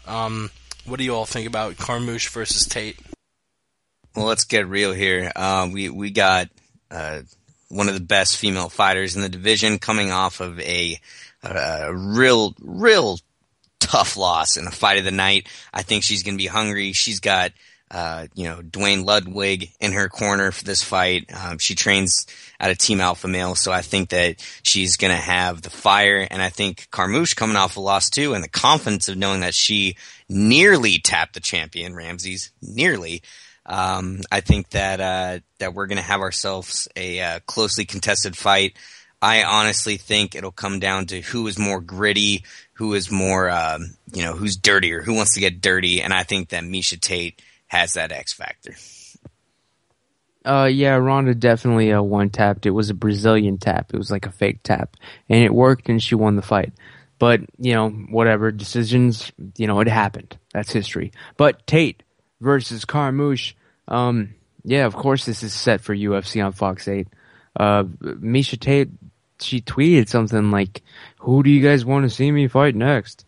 And I just told her, I was like, Miesha, you already know it has to be Liz Carmouche, obviously. So here we are. And that's the only thought I have. I mean, of course, they have to fight. The winner's going to get Ronda, because Ronda's going to whoop whatever's ass. Who is it? Kat's ass? That's going to be work. So yeah, the Tate versus Rousey fight, they're going to bend over backwards making it happen. So, yeah, it's only a matter of time. It's destiny. That's the word. What do you think, Yao? Tate versus Liz Carmouche. I think that's going to be a great fight. I'm pulling for Liz Carmouche because I don't like Miesha Tate anymore. But yeah, Ronda did tap in that fight. Actually, she did do the Brazilian tap. First time I saw it was with Chael Sonnen. That's the first time I was introduced to the Brazilian tap, and then we saw it again. Thank you, Ramses. And then we saw it again. God, what a bromance we have going on here. No, look. He's yelled the truth, and I tell the truth. So, of course, we're going to agree. White people. Quit fucking race baiting me, Ramses. I'm done. Okay. Ramses is trying to race bait us fucking white people. God, haven't we been through enough, Jake, that we have to put up with this? When it's us against white people, though, it's somehow okay. Isn't that funny? 400 years, man. That's all I gotta say. 400 years they oppressed our people, Chris. They oppressed us. That show was fucked up. God, the media is still against us, man. They're so fucking against us, saying we're criminals and shit. That's fucked up. Alright, getting borderline racist, and I'm going to transition into the 10 solid seconds of sports, where I cover all sports, not MMA, in a quick 10 seconds, and I will start right now. The playoffs begin in the NBA as the Heat, Thunder, Spurs, and Knicks take early 2-0 leads. Baseballs are going strong. We see the Upton brothers be the first two to hit back-to-back homers since the 30s. The NFL drafts tomorrow. There's no solid pick. Number one pick for the first time in a long while. Alright. I'm hit. Alright, the UFC 159 preview, what we've been waiting for all month. We'll go from the Facebook prelims to the main card, and by that I mean we'll cover one Facebook prelim and then get to the main card. The only reason I'm bringing up this Facebook prelim, Leonard Garcia versus Cody McKenzie, I wouldn't be talking about it if it wasn't for the Word on the Street podcast last night. We ended up having a guest on the show who was in the Fighter hotel. I'm not sure which one it was, but either way, they bumped into Cody McKenzie on the elevator. Cody McKenzie was drunk, slurring his words, talking all sorts of shit. Ramses, you want to fill us in on what exactly happened? Yeah, look, I do want to clarify something real quick. I was doing the Word on the Street podcast, talking to some people in Jersey, Sun and fans in Jersey. And they happened to be at the hotel that Cody McKenzie was at, UFC fighter. And he was walking by, and our friend, Alan, just a Team Sun and fan, he was like, Cody, he handed him his phone. And Cody McKenzie was kind enough to actually talk to us for a second. And I asked him one question. I asked him who he had in the Sonnen versus Jones fight. And Mr. Cody McKenzie was kind enough to answer, but he did not have any idea that he was on the number one, the biggest Chael Sonnen fan podcast of all time in history. Had he known that, maybe he would have chosen his words a little differently. But he could have said anything, but he picked Jones to win. So no matter what he said, of course we were going to just latch on and attack him. I made a joke that if he was picking Jones, he obviously must have been fucked up on something. I listened to it again. In all fairness, I listened to it again. When he was talking to us, he really didn't sound that fucked up. It sounded like he could have just been in a hurry on his way to go somewhere. Some fan hands him a goddamn phone. He's barely paying attention. He's like, yeah, all right. And of course, also our friend Elena was standing in front of him. She is, from what I understand, pretty foxy. She's a babe, you know what I'm saying? So maybe he was a little distracted. I don't know, but I was only joking when I was like, oh, he was a fucked up or whatever. He was obviously on drugs or something. I was kidding. Who knows? I have no fucking idea. I wasn't there. That's what I'm saying. I'm just pointing out that Cody McKenzie, he did talk a little trash about Chael Sonnen, so of course I returned fire appropriately the way any Chael Sonnen fan would on fight week. I make no apologies about that, but I will say that, I have no idea if he was fucked up or not, but I do know he was kind enough to be on the podcast. That's the Word on the Street. To add a little epilogue to it, he wasn't necessarily slurring his words, but when I first listened it, my first comment was he sounds drunk as shit, not because he was slurring or anything, but because of what he was saying, the content of his words. It's like, yeah, we're kind of the Wayne's World of MMA pods, and he is like, yeah, fucking Wayne's World. Yeah, I know, bro. It's like a talk show. Like, that's not something a sober person would generally say. And we actually we asked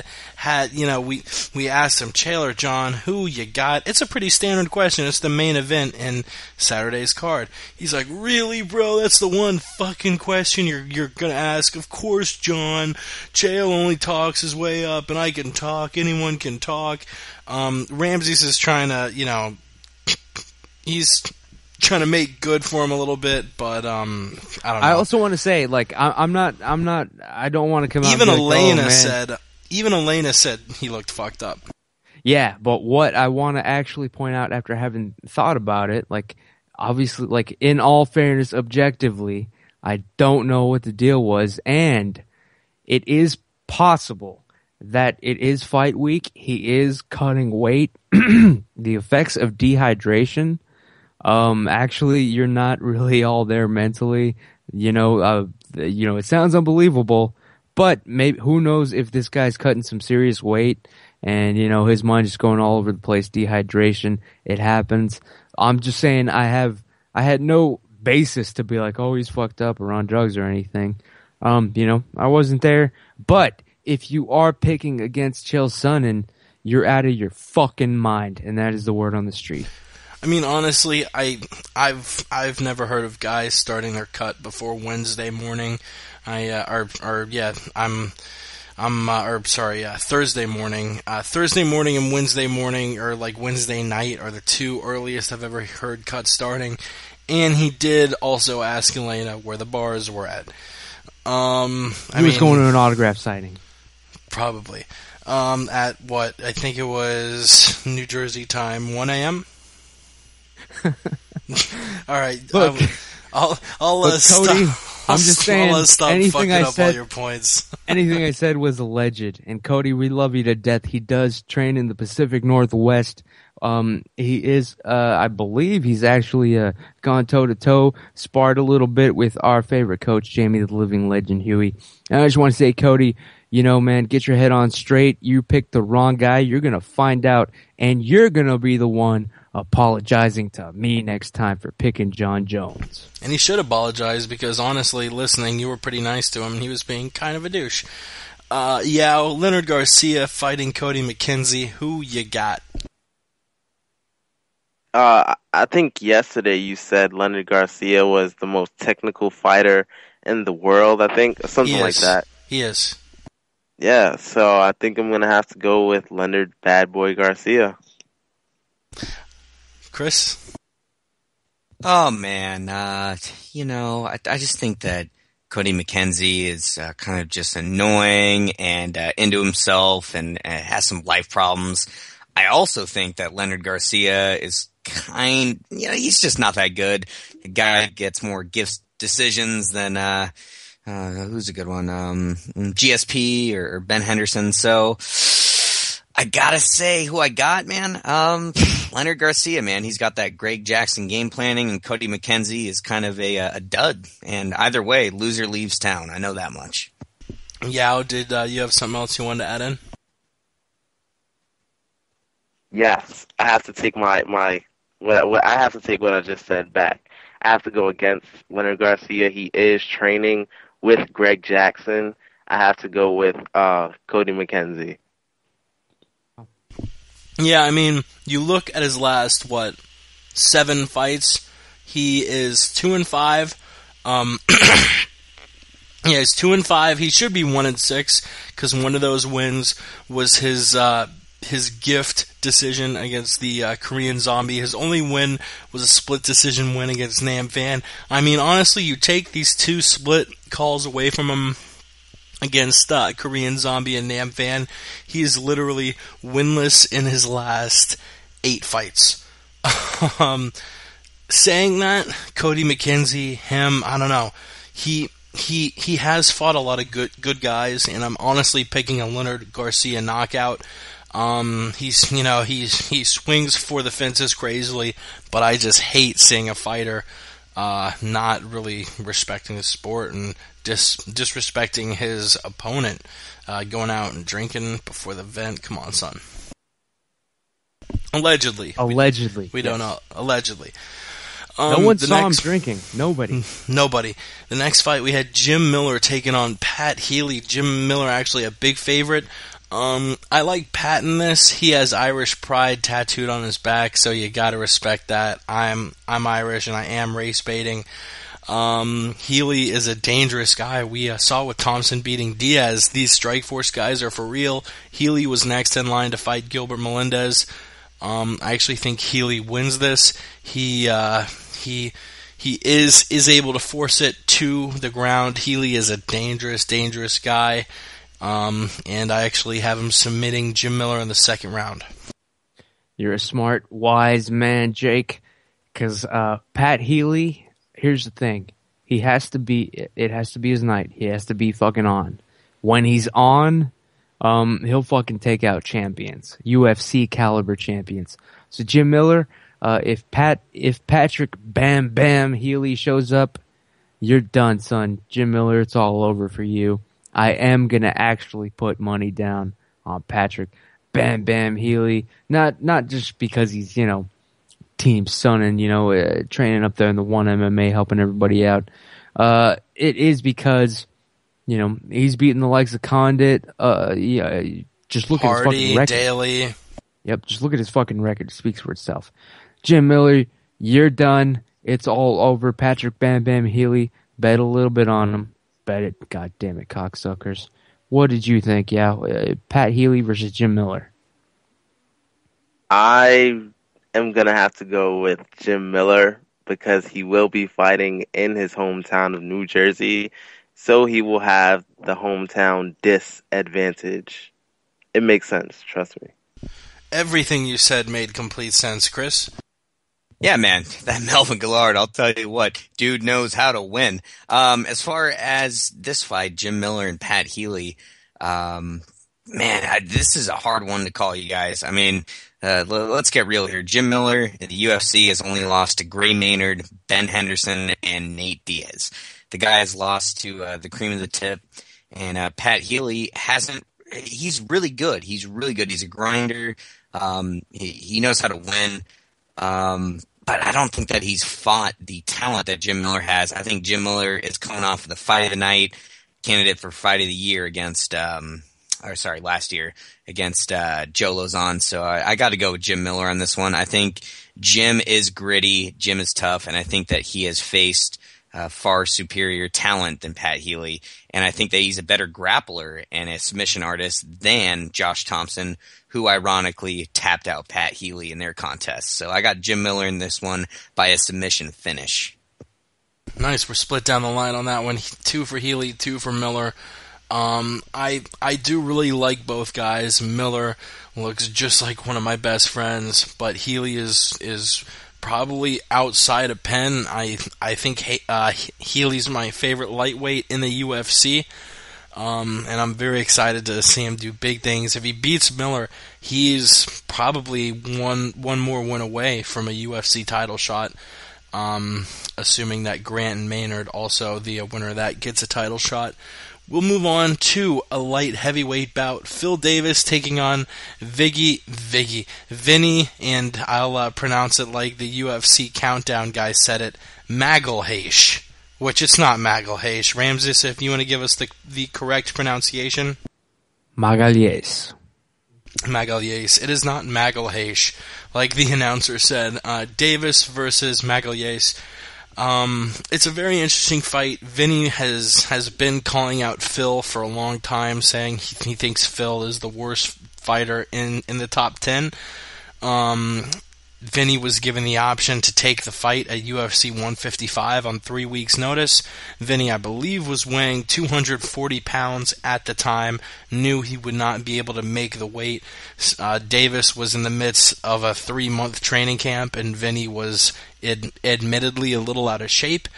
So he says, look, I can't make the weight, but I'll fight you at heavyweight, because, I can't make 205, but if you really want to fight, I'll fight you at heavy. And Phil's like, what is this? It's like asking me if I want to fight on the moon. I'm not going to fight on the moon. Yeah, because the fact he can't make weight and wants to fight a weight class up is the exact same thing as him wanting to fight on the moon. Look, Phil has a lot of impressive subs in his record, but a lot of these are just truly strength-driven against guys who aren't that good against jiu-jitsu. We saw him Kimura, Tim Boach, with one arm. That's not because Phil Davis is a high-level Brazilian jiu-jitsu black belt. That's because Phil Davis is a gym rat and strong as fuck. He's not going to be able to pull those kind of tricks against Vinny. Phil has kind of proven he doesn't have knockout power. I mean, this is really Vinny. Vinny's been calling Phil out for a reason, and this is why. Phil does not have knockout power, and Vinny feels like he can force the fight to the mat, probably on his back, but that's where he wants to fight. I think Phil is going to be overconfident in his wrestling. He said on the show, "Well, my wrestling's better than Vinny's jiu-jitsu." And he's going to be in a dangerous world when he gets on the ground. Honestly, at first I was leaning toward Phil in this, but this is just like the term I said before. This is a stylistic nightmare for Phil Davis, and man, I hate to fall into being biased, but I think Vinny Magalhaes, not Magalhaes.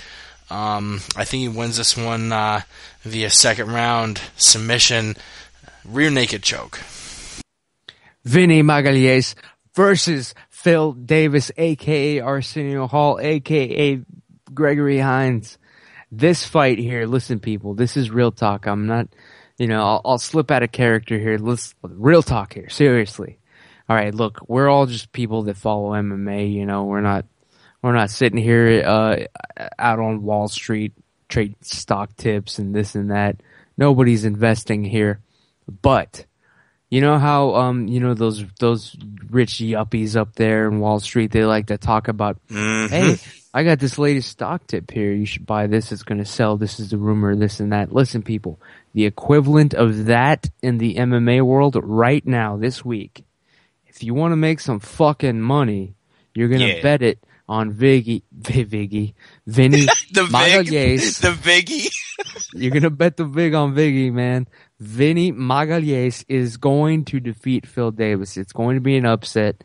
You will plus double your money, goddammit, cocksuckers. Bet it all on Vinny. It's going to happen. This is the biggest tip. This is like the chance to squeeze in some extra dough. This is your New York underground word on the street stock tip. This is where you cash in on our level, guys. Unless you want to go to fucking some stupid college, fucking dress in a suit all day, do sit-ups. Fuck that. You're gonna bet on Vinny Magalhaes to win against Phil Davis. It's gonna happen. That's the word on the street, cocksuckers. That's all I gotta say. Who's next on this goddamn thing? Was it Yao? What do you got, man? All right, I'm Team Sonnen. I'm a Team Sonnen supporter, 100%. But Phil Davis is going to win this fight simply because even if he takes Vinny down, he won't be in any type of danger. He can not only hide behind his wrestling, but he can use his wrestling to not get submitted. And everybody is making this up to be a ground fight. It's mixed martial arts. They're like, oh, they're just arguing about wrestling versus jiu-jitsu and jiu-jitsu versus wrestling. They can stand up and fight as well. Phil will have the reach advantage. I think he's a better striker than Vinny. Phil is going to win this fight. Watch. Wow. Powerful, Yao. That's kind of a truth, I guess. However you look at it, that's all objective. But, yeah, Phil Davis as a striker, terrible. He's always out of position with his feet. He slides around like he's on ice skates. Don't you dare say I'm facial. Don't you dare. He has oily feet. Don't racial bait me. I think you said he had oily feet once. I did, but that was a long time ago. I was trying to get Twitter. That's racist. Yeah, just like it's racist that Yao picked him to win. Sorry. Yeah, no. To be quite honest, he is a terrible striker. He's got a front kick, he's got a jab, and he's got really bad knees. Other than that, the man is strictly a clinch fighter, a wrestler, and a grinder. Vinny Magalhaes, I'll tell you what, here's the key difference in this fight, you guys. Listen here. Vinny Magalhaes is an ADCC champion. He's a grappling champion. And how does he win? He wins by really crazy, obscure submissions, man. The guy's winning by something called a banana split. He has grappled with Fabricio Verdum, who is a large heavyweight, and he has looked fantastic. He wins his fights most of the time, his grappling contests by submission. Phil Davis, awesome wrestler. He's a Division I wrestling champ, I believe. He has accolades, but I'll tell you what, you go and look up his record. He's winning by points. And if we get down to striking, Vinny actually is very creative and trains with Mark Beecher, a excellent Muay Thai champion. there is nothing that Phil Davis can do in this fight beyond wrestling, holding position, and rabbit punching, just like Chael Sonnen's going to do against John Jones. So I got Vinny in this one by a finish. Do you want to follow up, Yao? Yes, I do. Chris, Phil Davis is going to submit Vinny. Okay? Oh. Watch. Do you want to make a friendly bet? UFC Let's make a friendly 159. bet. Another bet. You call it. Bet alert. Okay, here we go. Here are the terms. We're gonna go one up a notch. How about this? If you call yours and I'll call mine, I'll go first. So if Vinny wins, you have to call me sir, and whenever I refer to you, I won't say Yao. I'll say madame to refer to you. So I'm gonna go with that, man. Well, what are your terms? Okay. When Phil Davis submits Vinny, somebody help me. Magalhães. This is Awesome Podcast. We will sort it out on Twitter before the pod and let you know what exactly happened. Chris, that was also a very original idea. We will move man, on. on the spot. Damn. No, we'll give both of you time, and next week we'll reveal what the bet was and who's got to pay up. We probably should have like a wheel of punishment or something and spin it, and whatever the wheel lands on. That's better. Yeah. All right, Roy Nelson and Chick Congo. Simply, Nelson gets in two kinds of fights. Fights where he loses a decision, where he gets his ass kicked and people wonder how he didn't get knocked out, or where he wins a first-round knockout. Chick Congo isn't going to beat him up for 3 rounds and win a judge's nod, and I feel like we see Nelson get another first-round knockout in this one. What do you guys think? Ramses? Oh, Jesus Christ, you caught me in the middle of exhaling the weed, man. There it is for you. Oh, guys. yeah. Hashtag Toke for Rosenthal, ladies and gentlemen. Hell yeah, free him, ladies and gentlemen. Roy Nelson versus Czech Congo. Really, guys, you know I don't give a damn about this fight. Only one thing matters to me on this night. So these guys, I hope it's fun. I hope it's good filler, a good appetizer for the main event. I hope they beat each other to hell for all full 3 rounds. And then, like, maybe at the last second, one of them gets knocked out.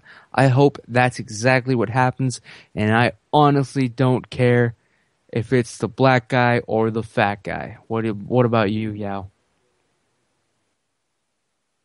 I'm gonna go with Czech Congo because he's black. Hell yeah, man. Black power. Yep. Wow. Would you say that your favorite Marvel character is the Black Panther? Oof. They should make a character called the Black Zillion. And he just fights crime and queens. Alright, I'm done. Okay, now, like I was saying, I'm gonna go with Czech Congo because he is black, and that's the only reason. Word. God damn, man. It's deep. That was some awkward pod right there, guys. That's okay. a valid reason, though. Yeah. As any reason could be. Man, this fight, I'm going to actually side with Ramses. Who gives a shit? We got Czech Congo, a guy who's hot and cold. He's basically lukewarm water. And we got, fat ass Roy Nelson, who can't really put a good streak together and always fails against the brightest lights. Seeing as how Czech can't knock out Roy Nelson, and Roy Nelson can knock out Czech Congo, who got rocked by Frank Mir, I got to go with Roy Nelson on this one. Yeah, I think most people are leaning toward Roy on this. Michael Bisping versus Alan Belcher. You know, if anything, Nelson and Congo and Miller Healy are unique on this card, because there are legit 3 cards where the UFC are drawing up heels. You have Jones Sonnen, you have Davis Magalhães, and Bisping Belcher. This Bisping Belcher, they're very, very heavily drawing Bisping out to be the bad guy on the conference call. he got super heated. It's like, all right, you little fucking American little piss, I'll see you in the octagon. I'm gonna beat your fucking ass. And Belt's like, yeah, I guess we'll see on Saturday. And that's right, you little puke. I'm gonna shit down your dick hole, and I'm gonna piss on your mother's face. And Belcher's like, yeah, I guess we'll see. It's obvious that Michael Bisping loves the bad guy role. I thought it was pretty interesting talking to Alan, who was staying at the Fighter Hotel, who said he bumped into both Bisping and Belcher. Said Bisping could not have been more of a gentleman, was nice, was engaging, was funny, took a picture. He bumped into Belcher multiple times. Every single time he was in a rush, busy, seemed like kind of a douche, smelled like shit. I don't know who to root for, but I feel like I'm going with Alan Belcher. I don't know. No, I'm not switching it. I'm going to be rooting for Alan Belcher, but deep down, I do think Michael Bisping is an elite fighter. I mean, sort of like we saw Chael Sonnen test Anderson Silva more than we've seen any other guy. I think Michael Bisping gave Chael Sonnen more of a fight than Anderson Silva did either time. I mean, watch it. That was a close fight. Silva had no answer for Sonnen's takedown, Sonnen's clinching. Bisping put forth an incredible fight against Sonnen, and I think he's a very good fighter. And even though I'm going to be rooting against him, I think he wins this one. Ramses? Oh, man, I got to say, I'm rooting for Michael Bisping. Love the guy to death. He is a personal friend of mine. Shout out. How you doing, Mike? But to be honest here, enough with the name dropping. He does have a little bit of a problem here lately. He jumped into this fight immediately after, the Belfort loss. And that will probably, I don't think that's ever a good decision. And he does, I gotta be honest, the word on the street is that he's having a little bit of a hand problem, like Uriah Faber these days. You throw that shit too much, too hard. I don't want to say glass hands, but Michael Bisping, man, he's definitely not fighting at 100% in this one. So hopefully neither is Alan Belcher. And it seems like he's not, judging from the reports that we had. And yeah, that he is a jerk. We've heard that from a couple people. Maybe, it's fight week, man. You can't blame these fucking fighters. But Alan Belcher, man, shit, man. He's going to take it to Michael Bisping. I am a little afraid here, but I will ultimately bet on Michael Bisping on this one. What about you? Yeah, man, what do you think? Honestly, because they're so angry at each other, I see somebody winning. No, I see somebody winning by disqualification. That's a powerful call, man. I'm sorry, are you taking a dramatic breath again? I can't tell with you, dude. Is it my turn? No, I really, okay, no, maybe not disqualification, but I don't see anybody winning this fight decisively. Like I see like a split decision, or maybe like a cut stops the fight or something. I really don't see anybody winning this fight decisively. Or maybe Bisping spits on the ground in front of Belcher, he slips on it, and like the old banana routine, he falls down and breaks his neck, something like that. Yes. Okay, thank you. I appreciate that, man. Tough crowd tonight. It's the truth, man. The truth. That's racist, actually. You should say the truth. I would have said that even if he was white. Trust me. Yeah. This fight, you guys, is kind of an enigma. I mean, like Yao brought up a very, very good point. There's a lot of bad blood between these guys, and when you have a fight like that, emotions take over, and game plan and strategy and technique kind of go out the window. But let's look at kind of the history. Alan Belcher was on a hot streak, lost by a wrestling decision to Okami. Michael Bisping, interesting fact, has never lost back-to-back fights in his entire career. He'll lose one, he'll come back and win one, or win a bunch. For that reason, I'm picking Michael Bisping. I think he'll have a good game plan, goes to a decision, and as much as I hate Michael Bisping as a person and as a fighter, he's a real piece of shit. I think that he is going to win this fight. Yeah, he as much as a bad guy as he likes to pump himself up to be, he's an incredible fighter, and he seems to be a friendly guy when the cameras are off. So I do think we see Bisping winning this fight. And that brings us to our last topic of the evening. I don't even need to preview it any more than Ramses will. John Jones, Chael Sonnen, Ramses. Look, people, like I said, think about the first, you remember the first memory you have in your life, maybe the first birthday cake you blew out, first time you rode a bike, first time you swam in a pool, first time you kissed a girl, first time you fell in love, first time you closed a deal on a hooker from Craigslist. You think about that. What has your whole life been leading up to? It's been leading up to Saturday, April 27th. UFC 159, Sonnen versus Jones at the Prudential Center.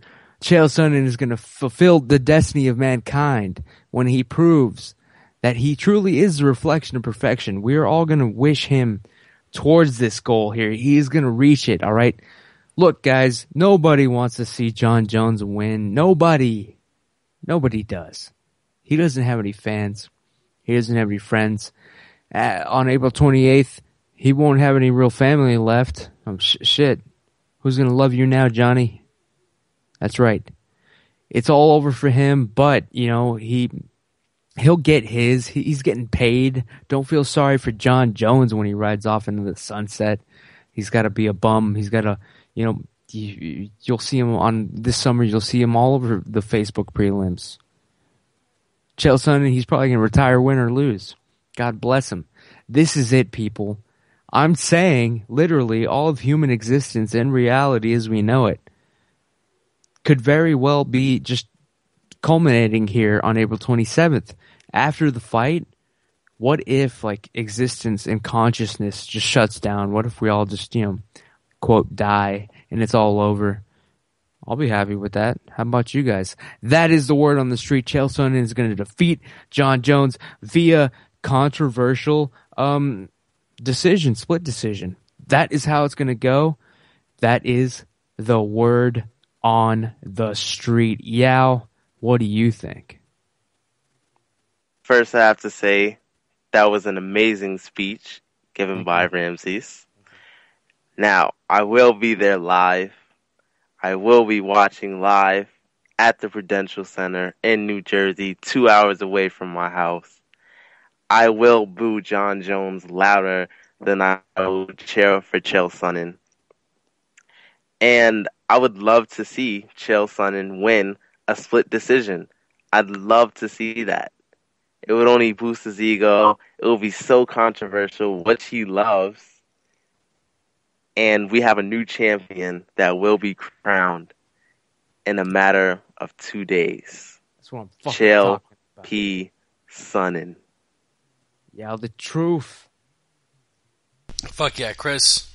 Jones, Sonnen, who you got?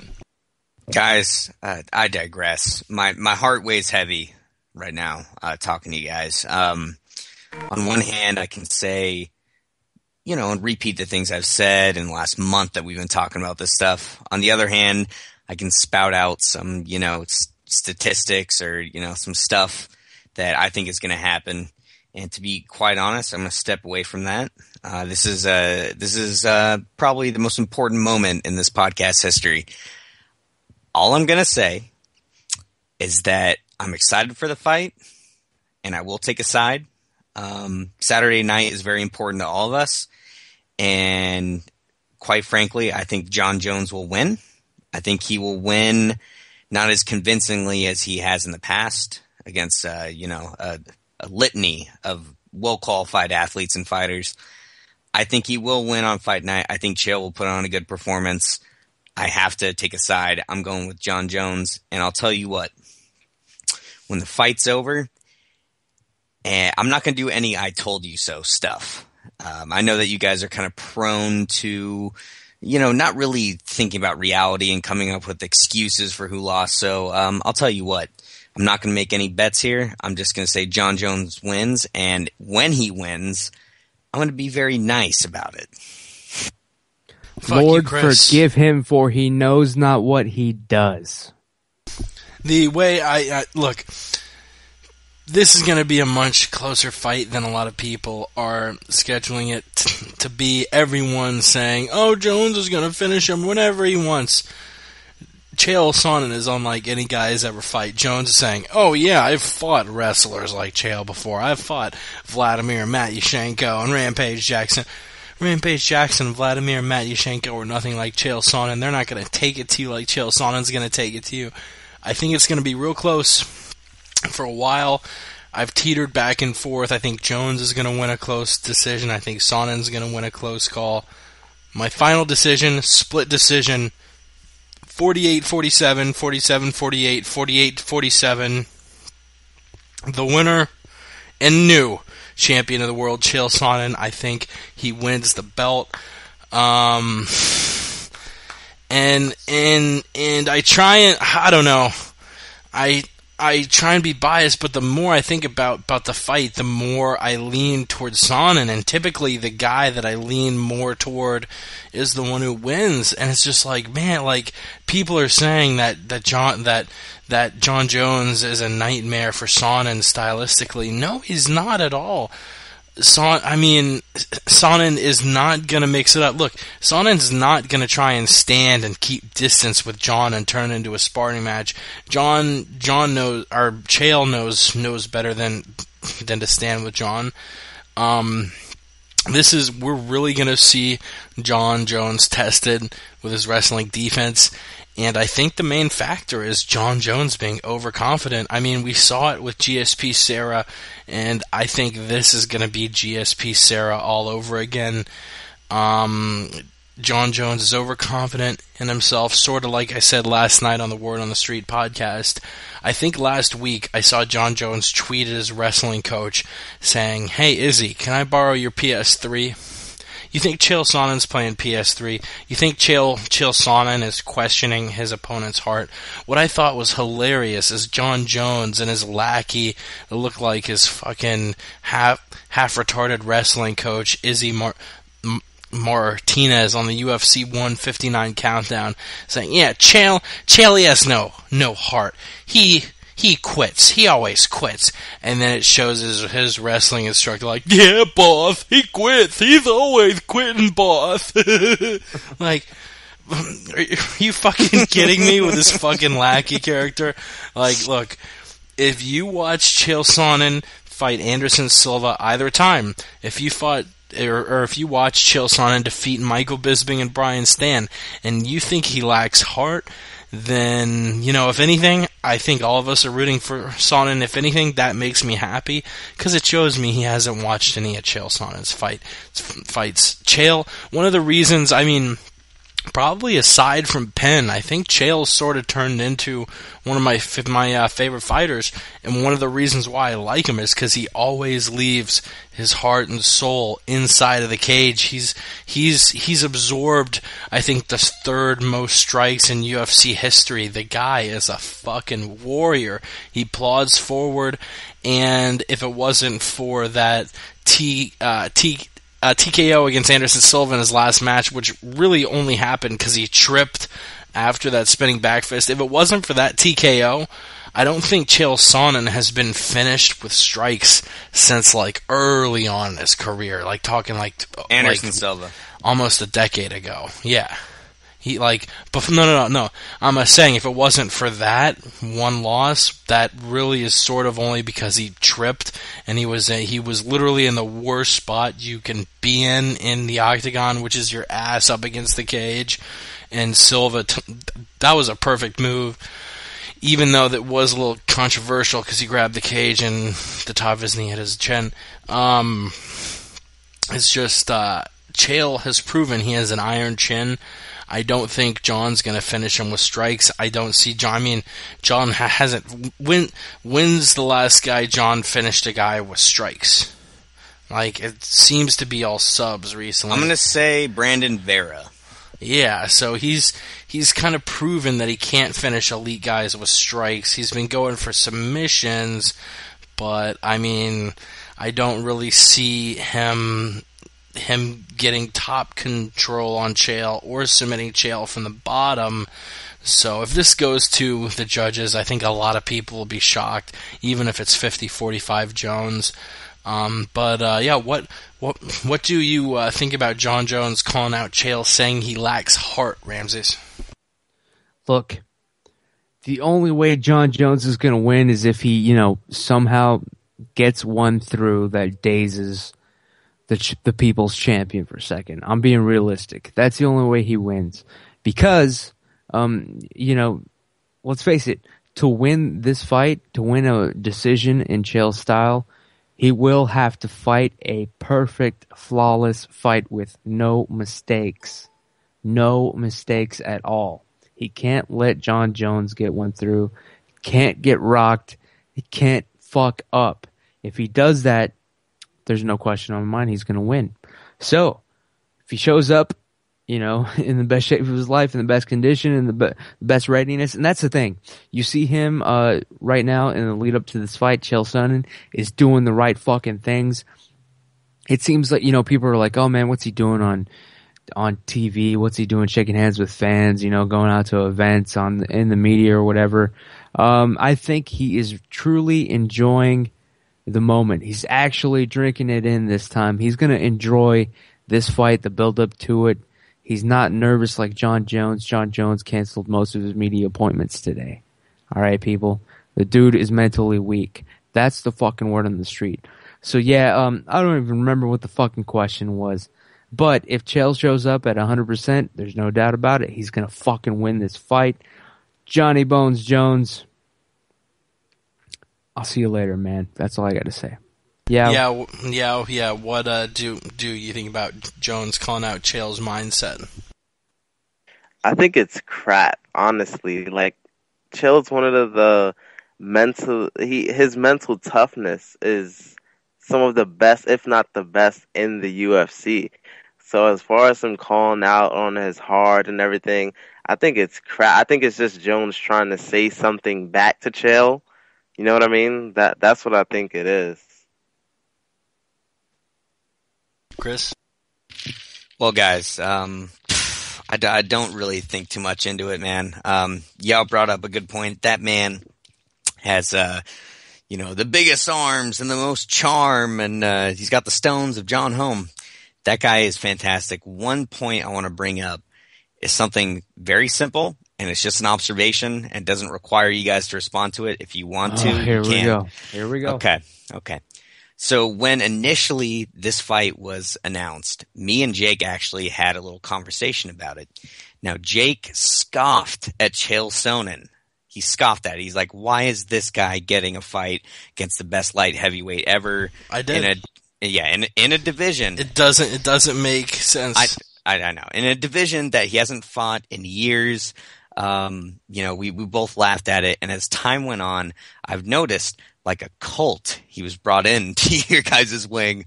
Ramses is obviously very influential, very powerful, word on the street. Lots of guys in his corner can bring up good points.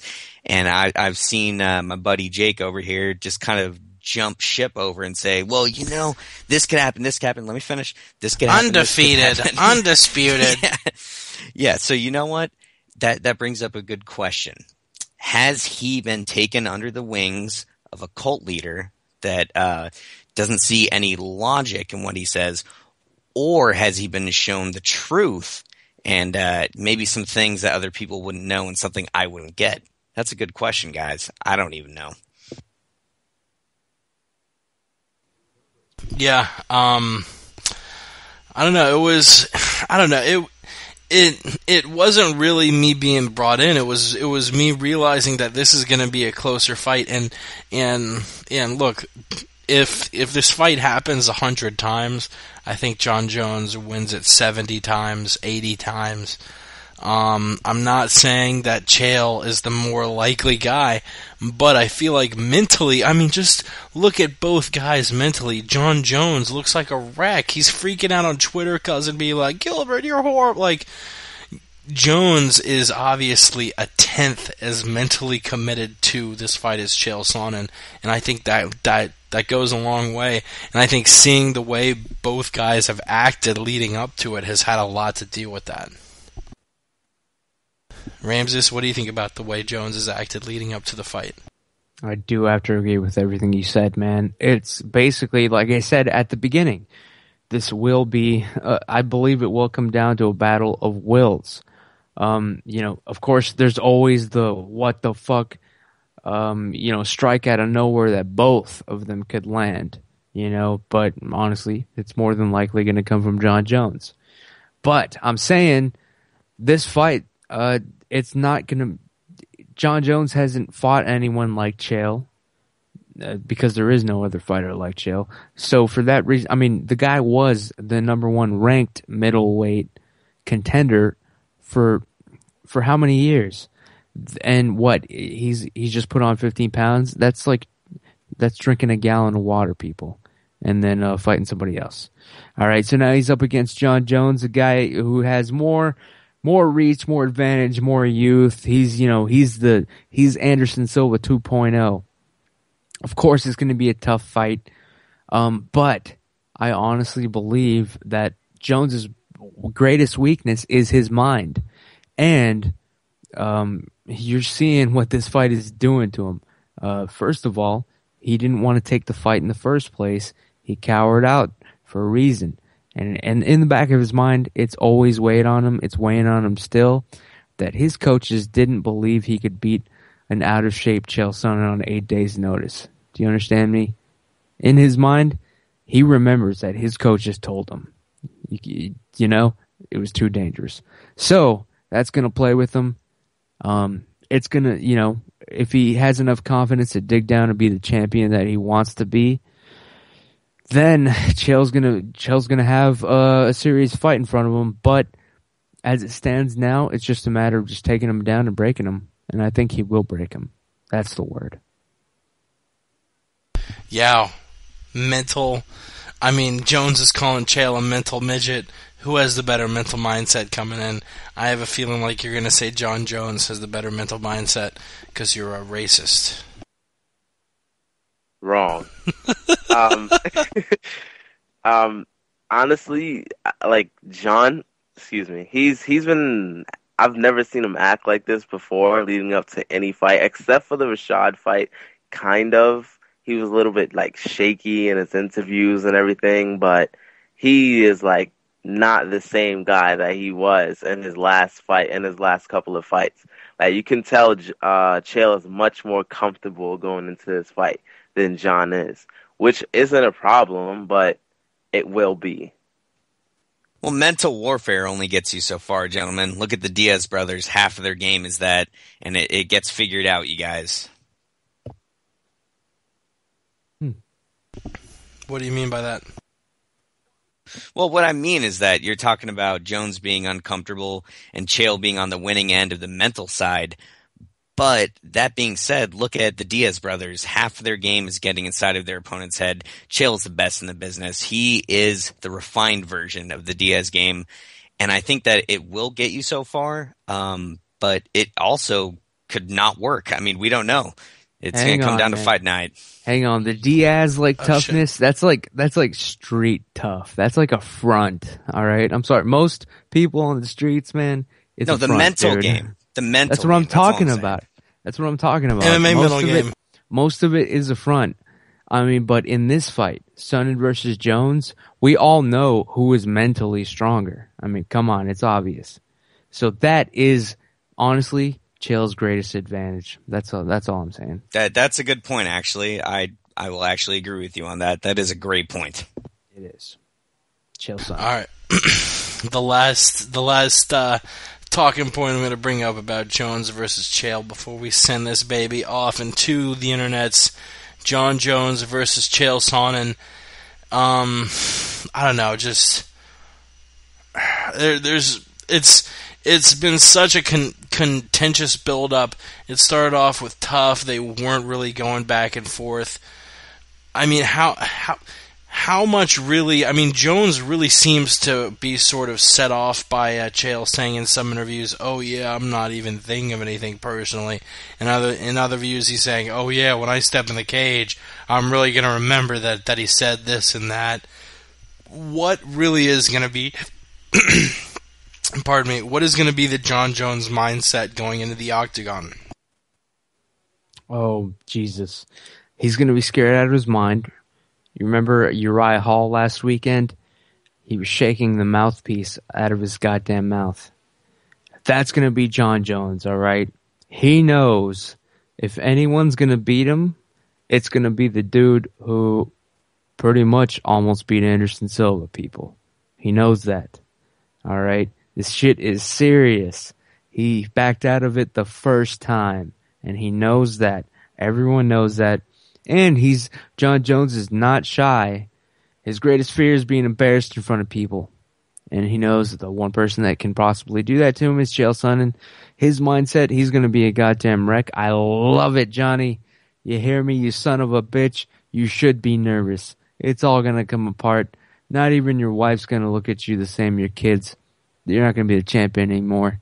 We all know it. Oh, and also I just want to just say real quick before we wrap this up on the MMA podcast, check out the Ant Jimmy Show on Twitter because we might have a little interview from one of our scouts in Jersey with the People's Champion himself, directly on behalf of the Word on the Street podcast in affiliation with the MMA podcast. That's all I got to say. Oh shit, yeah. What do you think Jones's mindset's going to be?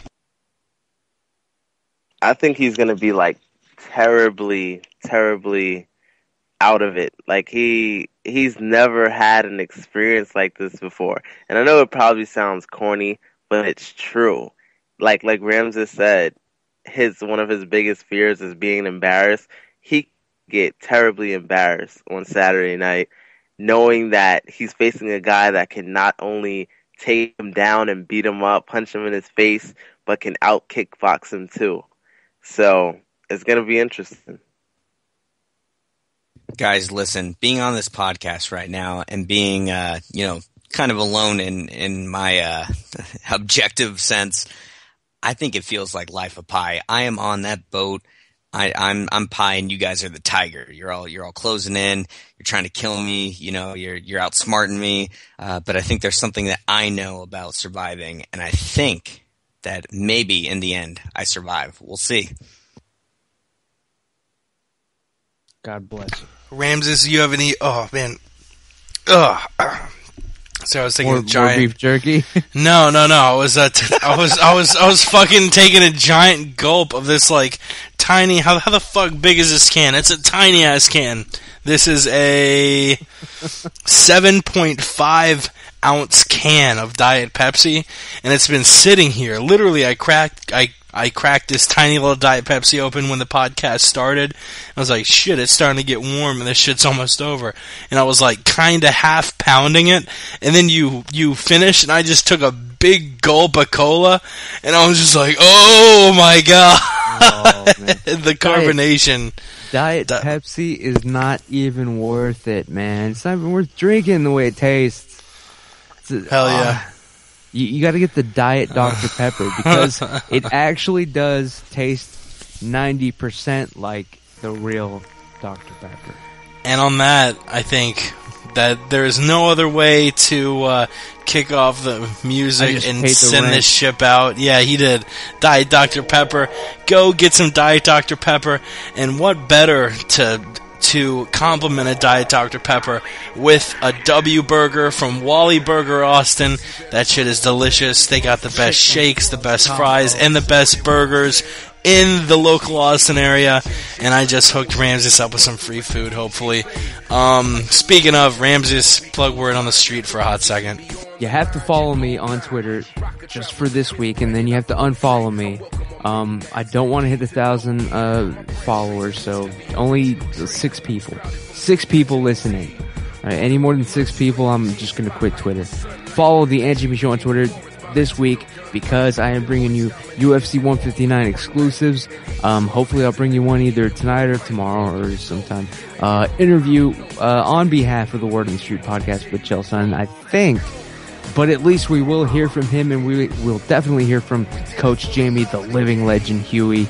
They're all there at UFC 159, people. This is the greatest fight of the year. So far, nothing bigger has been announced, so just bank on this being the biggest fight of the year. You want to keep up with everything, follow this one. It's going to be crazy. I'm predicting that right now. That's the Word on the Street. Yeah, if I want to follow you on Twitter or see bullshit like what the fuck you just ate for dinner on Instagram, where can I follow you? Yes, you can follow me on Twitter and Instagram at Yao_the truth, YAO_the truth.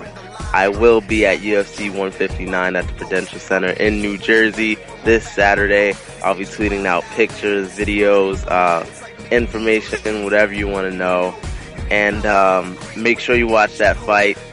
John Jones will get outstruck, out-kickboxed by Chael Sonnen. And look for Yao to actually be producing his own YouTube series promoting his training and endeavors on his way to fighting professionally. That's going to be coming soon. Hell yeah. And also check out Yao's new YouTube series, Yao's Brows, where he talks about eyebrow maintenance and care. Chris, Chris, if I wanted to really aggressively stalk you for 2 years and then murder you and your family, how would I go about doing that? Well, what you would have to do is first off be a sociopath, and secondly, you follow me at Twitter. On Twitter at capital C, capital L, Lowenstein. That's a very Germanic name, I know. Sorry, guys. Fuck yeah, thank you for tuning in. UFC 159 this Saturday, the MMA Roundtable tomorrow, and every Thursday from 5 to 7 Eastern, 2 to 4 Pacific. Once again, thank you so much for tuning in. You got a buddy who follows MMA, let him know about the MMA Podcast. That's how we take off, get ad space, or however the fuck business works. I don't know. Fuck it. We're enjoying the shit out of it, and that's all that matters. Thank you once again for tuning in. For myself, Ramses, Chris, and Yao, follow us on Twitter, the MMA Podcast. We gone.